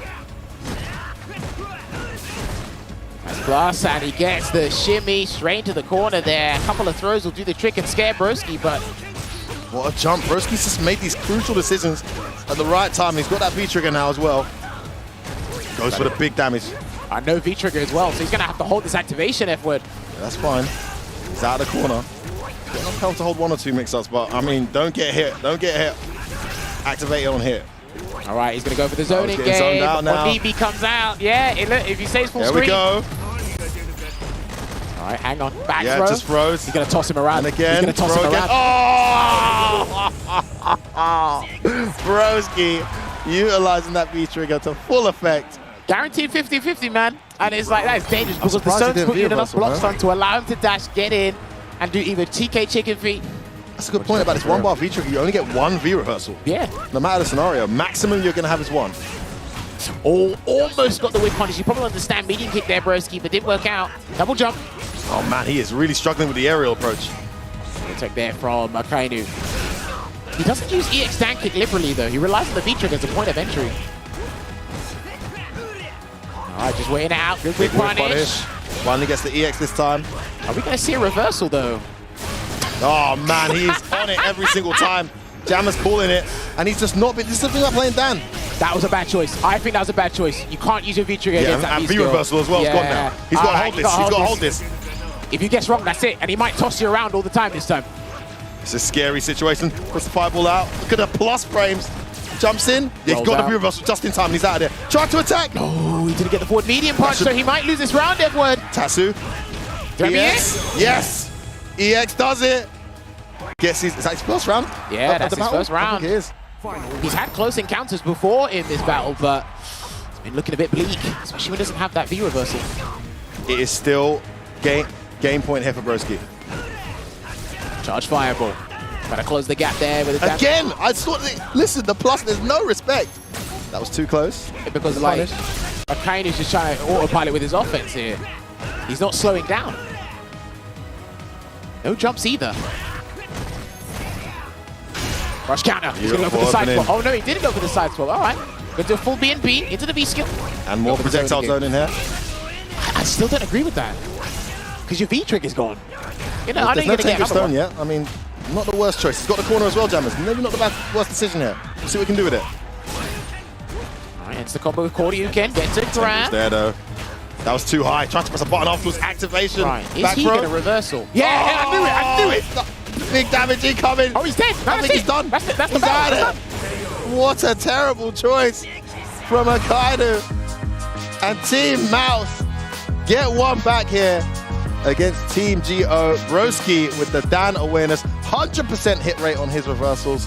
Something Akainu needs to go home and be ready for. Study, exercise some restraint in those pressure strings because he just got hit every single time. Awkward character versus awkward character equals an entertaining match. But yeah, I had a feeling just because of how he was dealing with Tengu Stone, he got hit by a cross-up, he got tossed around. He tried to reversal. I was thinking, like, is he going to reversal now? Because it's like, that's the only thing you haven't tried yet. And even that got blocked as well. So now I do understand the 1-bar V-trigger. It could be liberal with your V-meter, but like you said, you only get 1 V-trigger, 1 V-shift, 1 V-reversal, right? So it's not always going to be guaranteed what you want to do. And even then, he kind of looked tentative in a lot of the times anyway. The only thing he felt confident in was what got countered immediately by the reversals, which was his offensive pressure. But I always say when I watch people play, if you've got your opponent doing a reversal that much, you're probably doing something right. But you got to figure out when to block, man. He's just lost way too much momentum and health in that. And now it comes down to this all-vital final game. Potentially, yeah, it's final game, right? Because it's 10-10, so no chance of a tiebreak. This essentially becomes the tiebreak in this scenario when it goes to game 3. And it's Problem X rocking Alex. And we're most likely going to see Luffy, because we heard Akainu reference him earlier as to why he didn't want to play against Broski. So Luffy with the Mika versus the Alex. Jammers. Thoughts on this? Well, it's going to be interesting because these guys have been going back and forth probably since before I took fighting games seriously. That's how long Luffy and Problem X have been going back and forth. Some of the best players in Europe. But we need to find out their thoughts going into this final match. So Logan, take it away. Problem X, once again, about to do the captain's job in the anchor role, the 20 points. This is the deciding game. for the match. Obviously, Broski getting it done there. You must be really happy to see that performance from him. Yeah, Broski's playing amazing. The whole team's playing amazing. I can't fault any of them. I couldn't stop laughing though, man. That Tengu Stone is just too funny. Even though he's on my side, I can't help but feel a bit dirty with it when I see him playing. But yeah. Yeah, I mean, even like that 1-bar V trigger that Dan's got, that's almost like a handicap, right? Because he's got a 1V reversal. He just has to hold that. Yeah, and then the V skill was just getting rid of that. So it was like V skill for V trigger. I was like, yeah, that's good business. That is, and you definitely know good business when you see it.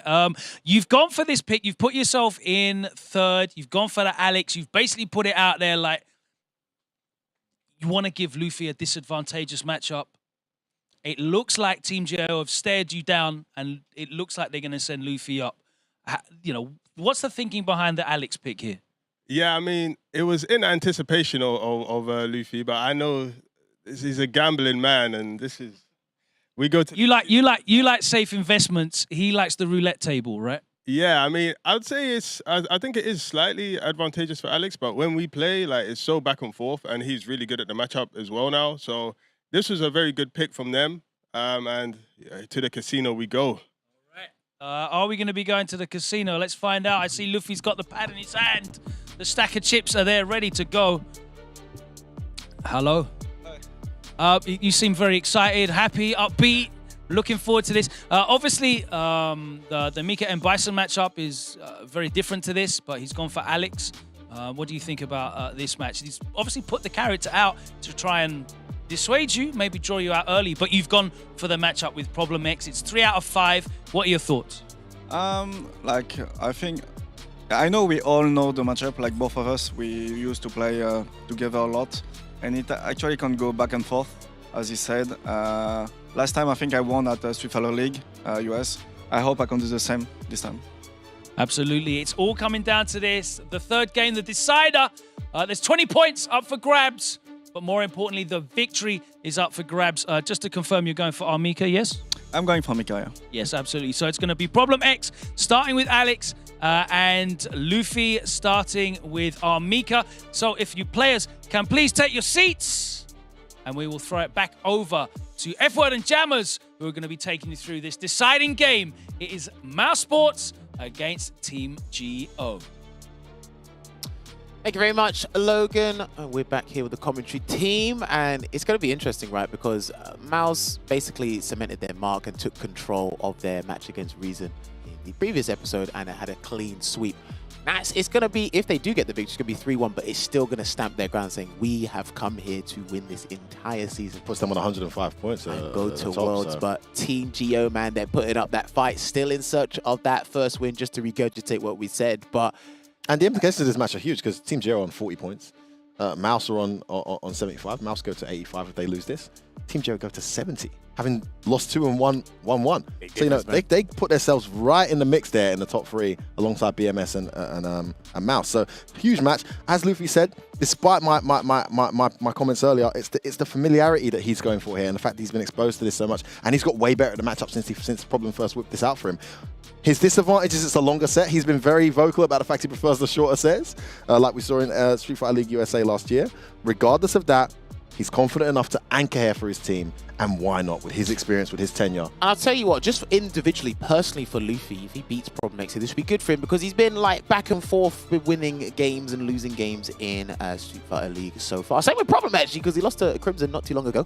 And again, this would be good and a good morale boost for the team as a whole, but I think everyone in the player lineup knew this was potentially going to happen. We're seeing the clashes of the European giants occur in almost every match now. We saw, as you mentioned a few weeks ago, Montreal Crimson taking on Problem X. We also saw today, earlier, Phenom taking on Mr. Crimson. Now we get the joy of seeing, for the umpteenth time, Luffy versus Problem, 2 former EVO champions here in the final season for Street Fighter 5. How exciting is this? Game 3, deciding game. Team Mouse, Problem X, Alex away from home versus Team Geo, Luffy at home with the Armika. Yep, and it is a best of 5, 20 points on the line, and they're going to be vital in the long run. Opens up with the V-Skill 1, but you're probably going to see Problem X peppering away with that crouching medium punch just to get a little bit of damage before a big jump in or something happens, but Luffy goes straight to the tables to gamble. Nice anti-air. Straight to the grips up. Some of her own medicine. Yeah, man. Meaty elbow. And like, he wasn't joking when they said these guys, like, literally rinse this matchup. No mic for you. Ready this time. Look at that. Colossal life lead for Problem X right now. And Alex has got like 1050 vitality or something like that. He's got a lot to work with. What a choice. One spam too many there from Luffy. He's going to look to activate. Too far away. Again. Gets the body splash. He's in, F-word. He's in. Gets the opening. This is what he needs. Activation in the corner is extremely scary. Here it comes. Delay into Just the regular grab. What? He tried to escape. He tried to escape, and just Luffy walked into it. Sometimes that's what it looks. It looks very weird on the surface, but I think he tried to escape the corner with the air knee smash, and it worked out. What's a Moki from that too? Mika doesn't get a great button off the forward throw in the corner, does she? No, just micro walk her, stand medium forward, punch. yeah, stand medium punch. Which isn't the most meaty as well, so nice choice from Problem. Dash up Brimstone. Another Brimstone. Can we get a third one? No, he's going to play it safe at the moment, just poking away. Great pressure string there from Luffy. Stun racked up hard here. Problem tries to jump. Has to be reversal. V-shift gets punished. There's no breathing space here. The Problem looking to close this out. Luffy, what a dominant round. Kept him in the corner. This is where Alex really struggles. And that mic'd up toss is going to do it. Okay, one round apiece here in this first battle. Long way to go here, Jammers. And listen, full credit to Luffy, man. He's actually utilized Mika's light in the best way possible, man. They got good frame advantage, good range as well. And he's going to go for an early EX Rainbow Typhoon to get a lead. As well. Look at that damage. Even on Alex's health bar. Tremendous chunk of red comes off. Oh, he's about to get V-Trigger 2 if Luffy throws out enough mediums and heavies for him to block. If he gets a clean jump in, that's going to be a big deal for Luffy.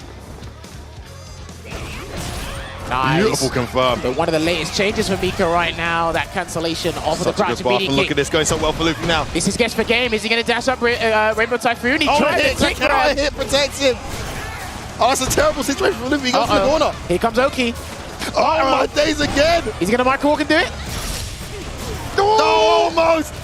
Oh, such a good idea for a Problem. But the Nadeshiko came out just in time. What a choice from Luffy to stick the Nadeshiko out straight away. Had the distance to protect himself. And that allowed the reset. And just missing on that V-trigger to catch his neck. People forget. Sorry to interrupt there. People forget Nadeshiko is actually one of the best wake-up options in the game.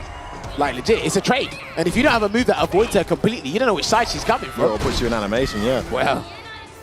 All right, he's charging up. Great start here from Luffy. I mean, this is going to be a much more interesting season if Team Geo can get the win here. Yeah, of course. Halt this momentum that we're seeing from Team Mouse. All right, trying to throw out that stand hard kick, hunting that crush counter.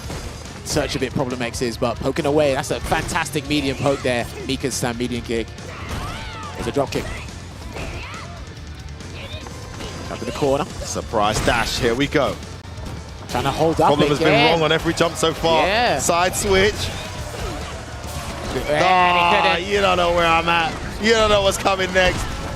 Still alive. No stun or death. I'm very surprised about that, though. Luffy definitely miscalculated that, didn't he? The range on that light. What a good buffer, Alex. Oh, Castello. Hit confirm into the DDT. Backdash. It's just battling the command grabs at this point. Went all out, man. But what did he say? To the casino we go. Boom. Boom. Oh, man. Listen, man, some of these players, except Phenom, are telling the truth in these interviews. Another good start. Trying to do the Luffy frame trap. Yeah, tried to catch the pressing buttons. Not to be. Good chase punish. Down. That is a two-hitting move, that slash elbow. Spends the bar. This whole interaction was expensive. Stun. V-skilled up as well. And again, enough scaling here to stay alive. Gonna go for the knockdown. Any smash. It could be regular grab. Cool. Normal back throw, looking out for anything, including that Nadeshiko wake up. Good round there from Problems. Slows down some of this momentum that Luffy's built. But Luffy looking very good, I must say. Yeah, he's got an abundance of meter to work with going into this final round in Battle 2 here as well. So, cross counter. Be careful with those drop kicks. So he's mixed them up really well. Get the crush counters, the charge version as well. Big whiff. Punish. What a punish. And towards Fierce on the whiff. And he's got Problem cornered here. He's struggled in the corner every single time he's been here. Can he get out? Armor. Great choice. Good choice. The armor activated just in time. Looking for that hit confirm off of a crouching medium kick. All right, there you go. Changes. The string's finished. That V-trigger takes a while to go down, F-word. Yeah, Luffy's got to be respectful of that V-trigger. Watch out. Slowing Luffy down here, just the fear of it. He couldn't do the DDT because he was crouching. That's why he didn't commit to it. Yeah, such a frustrating situation there for Alex when he gets the hit, but they're crouching. Look at this patience and discipline on Luffy's end, just letting the V-trigger slowly drain over time before he gets to activate the Nadeshiko. Agreed, over 3/4 gone. He doesn't want that Oki into Oki situation. He gets too low. He still can't go to the DDT because Mika's crouching. He doesn't want to whiff that. This is a huge round. EX. There comes the Nadeshiko, 50-50. Oh, he missed it. Uh-oh. Missed his headbutt into the mix-up. Would have been a legit mix as well because there's no V-shift available. Probably needs something into CA, like stand medium punch. 18 seconds double dash, come on, man, that should be dead. Go. All that time of passiveness from Luffy. Lulled Problem into a false sense of security. And boom, double dash EX. He opened up a round with that last time we saw him play. And he told us before he even did it. So here we have it, Luffy putting Team GO in a tremendous position here. And I think that double dash was kind of smart because Problem needed something big to go into a CA, right? And he's looking for so many different grounded confirms into that. You weren't probably thinking about the jump, so the double dash was surprising, and he was in range. Or sorry, his health was in range of actually just like losing him the game. So well, that worked out. Activates the V trigger. Oh, this is not. Oh wow! Too far. Okay, didn't see that before. First part whiffing, yeah. Yeah, you gotta be careful about that special cancellation because you could be like max distance. Sometimes the shooting peach will never connect. I know the regular version, the EX version, I didn't think that would happen, but you learn something new every day. Drop kick. The crouch medium whiffs and gets punished by the drop kick. Meaty towards. Catches him trying to wake up. Luffy moves into match point here to put Team GO on their first victory of the season. Damn, if Problem X got to change this around now, but it is a bleak looking start good for him. And what starts this final round potentially? There's a jab punish, too tenuous, but... Just the neutral jump. Great reaction from Problem, but doesn't get right on the next follow-up. Oh, hang on. Went for a big punish, dashing towards Fierce. Nadeshiko catches him low, to the corner. Oh no, throw tech there from Problem X, gonna activate Rage Shift as well. And again, he has to get Luffy standing so he can go into the DDT, or maybe a flash drop into the sleeper hold, something. Such a good play from Luffy, he looks very comfortable right now. All right, there you go, just poking away again. This strategy can still work, the whole death by 1,000 cuts, but again... Yeah, Luffy just slows it down when that V-trigger's on. He knows he doesn't want to get into that situation. He's handled it really well. Again, Problem X's V-trigger's depleting with very little mileage gained out of it. Yeah, but all it takes is one risky jump, one haphazard dash from Luffy that could turn the tables around. But again, that V-trigger has not been working out. He hasn't used it at all. You can't overextend as well. You can't rush it. Oh, the neutral jump pays off really well. What? Wake up CA for a Problem. Right. And he's still got V-trigger here as well. Yeah, he might do wake up trigger here, Luffy, or he could wait. Why are he waiting? The rage. The rage. Hey, listen, that was a big boy gamble. Jeez. That was a big boy gamble with that power bomb, and it still keeps Problem X in the fight. Don't care how much of a chance he has, small or big. Yeah, gonna take that mic'd up command grab straight away. Chunks. Dash up medium. He might look for a dash up medium again. Force Problem to press a button, get checked. Zoom on the button again. Luffy is encroached so well. Problem struggling to deal with this corner pressure. No! Oh, it works! He reacted, but the EX Peach went the wrong way. What big whiff! Here comes. He's trying to bait out the anti-air. It didn't come. Right, is he going to be reversal? All right. Come on, grab again. Let's see what he does. Activates the trigger. There's a again side to the swap. corner as well. Gets himself out of the corner with that great choice from Luffy. Decent life lead. One more guess to do it. This is it, F-word. He might have to throw an arbitrary DDT to try and catch Luffy standing. He might have to try it, I don't know. Lets him V-skill up there. Didn't have the meter to punish. Great patience from Luffy right now, not overcommitting anything. He's done so well against this V-trigger so far. It's another example, and this time it's for match point. Problem yet to register a battle. He backs away. What? Oh, no, he tried the head cross. Oh, that's a big punish. That's a big punish. There's a sleeper hold. What's the next guess going to be? No, he gets away with it. No EX piece to punish. Hang on, what's it going to be? No, the head cross. Are you kidding me? He did it again. What? Why not? He did it again. Why not? He missed the first one. Yeah, that's a snippet of what I was going to do in the first place. Well, Luke was not looking to jump there. Oh, man. Oh, wow. Team Mouse alive. And I'll tell you what, right? The funny thing is, the first head crush would have hit, but Luffy was already walking forwards, so he mispiloted it. So he didn't react to it, and Problem noted that, right? Oh man, that was brilliant. I mean, the Problem was dead. Luffy dropped his punish combo, didn't punish the sweep, and we go into a fourth battle. Here's a Mika round. Brimstone. That's the stun. One more reset. Is it going to be the Luffy classic, or is he going to go for the solid one? Goes for the solid one. Again, tries to gamble on the anti-air. It doesn't come. He's going to make another comeback. Lariat. Powerbomb. Oh my goodness. Oh, you trying another one. Here comes the This is Death just Coat the guarantee. game. Oh, beautiful, beautiful awareness from Luffy. The forward jump to catch him trying to escape. Ready with it towards Fist as well to juggle. Match point yet again, Team GO. Backs away and mics up. Is he going to do it for command grab again? No, he's playing the frame trap game. A good slash elbow there from Problem X. Oh, missed this shooting piece again. Some execution errors from Luffy. He's playing tremendous, but one or two moments here. Problem hesitant to anti-air. Let's that jumping ride. Throw text. Luffy has the corner again.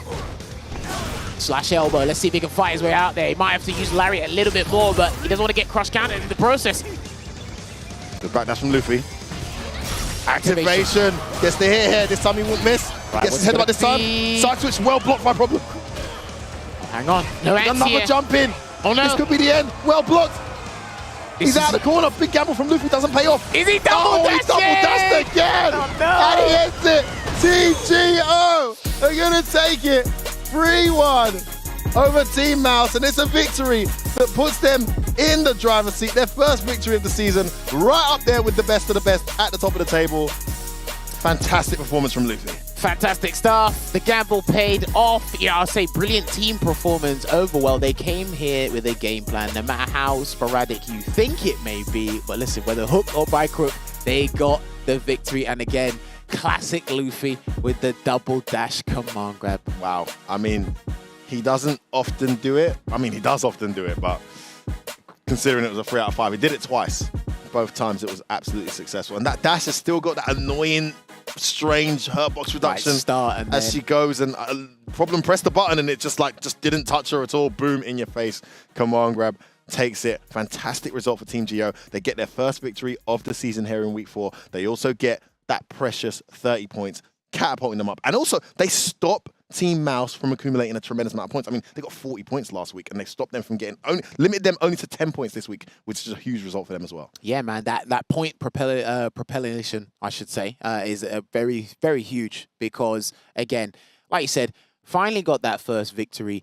And moving on from this point, again, you first one of the favorites, one of the strongest teams in the league right now. And it's like, okay, cool. Because sometimes you want to get your tougher fixtures out of the way or get some sort of result from your tough fixtures. And it makes things easier in the long run. And I like the formation they had today. Valmaster, Akainu, and Luffy at the back. Luffy took his chances and they worked out today. Listen, man, I have to hold the L as an analyst on this one, man. These guys know what they're doing. The pick to sacrifice Valmaster early and get that almost guaranteed win against a Falk with 4 fills, take such a tricky character out of there. And then Luffy with the confidence in that matchup and the experience in that matchup to play the way he did. Phenomenal play. I believe Logan is with the man himself right now. Let's go to the stage and hear from the winning team and their captain, Luffy. Thanks very much for me. Yep, I'm here with Luffy. Let's talk about your team order. It seemed like your counter picks worked out for you in the end. Obviously, Mouse Sports thought that they had the right order and they were putting forward and making it difficult for you. But you guys all stepped up and got the job done collectively as a team. How do you feel about your picks?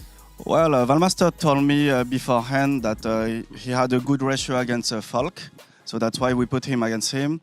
But the uncertainty was with Akainu playing Dan against Oro because he never actually played the matchup. But we just went with, maybe Broski doesn't know Dan as well. You both don't know already the characters of matchup, then it's a conflict. Then I went into Problem because Alex is a matchup I'm good with. I know Problem again as well. I actually know kind of again how he defend against Mika, so I can actually adjust with that. And it went well in the end. Do you feel like on defense against Mika, when you're playing characters, obviously he's gone for a character that's a little bit more robust, more stamina, as opposed to Bison with only 1,000. But do you feel like when Problem doesn't have the access to like a true reversal, when you're running your offense, it's still very much just similar psychologically because you know his patterns. Oh yeah, obviously, when you don't have a DP against Mecha, it's way easier. And I know that it's a matchup where Problem rely on VT, so he's not gonna have a shift. Oh, you did so well as well in terms of not getting really hit low standing by that crouching medium kick. Yeah, I was playing very safe when he has Yeah. a VT because I don't want him to snowball into DDT. But yeah, it just like it can go back and forth. Like we can play again now and he might win. So yeah. Well, you will have to play again because you'll see them again later in the season. We'll find out how that goes. But you've got your first win on the board. Obviously, you had 2 losses, but with very high scores. We saw you in the top 4, even with 2 losses, because you got 20 points each time. This time, you've got the win and 30 points. How important is it for the team morale to get the win? Of course, it's really important. Like when you are by the win-lose ratio, we are like 0-2. Of course, one big win and furthermore against the top 1 of the league is very important and very comforting. So hopefully we can continue in that team. Absolutely. And I have to say, I need to get the guys in the back. We're going to start running a record of how many double dash command grabs you land in the season. I don't know how many it is so far. How many was it today? I think it was 2. 2. We had 1 at the start of the last set. People are saying, yeah, on PC doesn't work, but it still works. It works. It works. And it worked today for you. Congratulations. Go and celebrate with your team. Thank you so much. Luffy and Team GO getting the win today. And, you know, anything can happen. Mousesports were high at the top of the leaderboard. They were definitely the favorites going in, but you see the difficulty of being on the away side and the power of those counter picks. Well, next time that these 2 teams meet, the sides will, of course, be switched, and it will be Mousesports that have the opportunity to counterpick against Team GEO. We had 2 great matches today here in Week 4. The season continues. Let's take a look at the status, though, of where we are at on the leaderboard after these 2 matches. Okay, let's take a look at that leaderboard right now, and you can see that BMS are sitting at the top, defeating Mouse on round difference and battle difference as well. You can see all these differentials that split the ties. That will be very important as the season reaches its culmination, but that is many weeks down the line. You can see that Team GO have moved up all the way into the top 3 spot with that victory on 70 points, moving ahead of 00 Nation, who only are managing to accrue 65 points after that loss today, with Reason and Wild Blast still at the bottom. And look at that. Next week's opening match is at bottom of the table. Crucial meeting between Wild Blast and Reason Gaming, searching for a win. And we have our top of the table clash between Mouse and 00 Nation as well. It's going to be incredible action. Some of the best players in the world. You can see them here. Thank you so much to the players that have delivered today in Week 4. We'll be back next week. Myself and, of course, F-Word and Jammers at Street Fighter League Pro Europe 2022. We'll see you next time.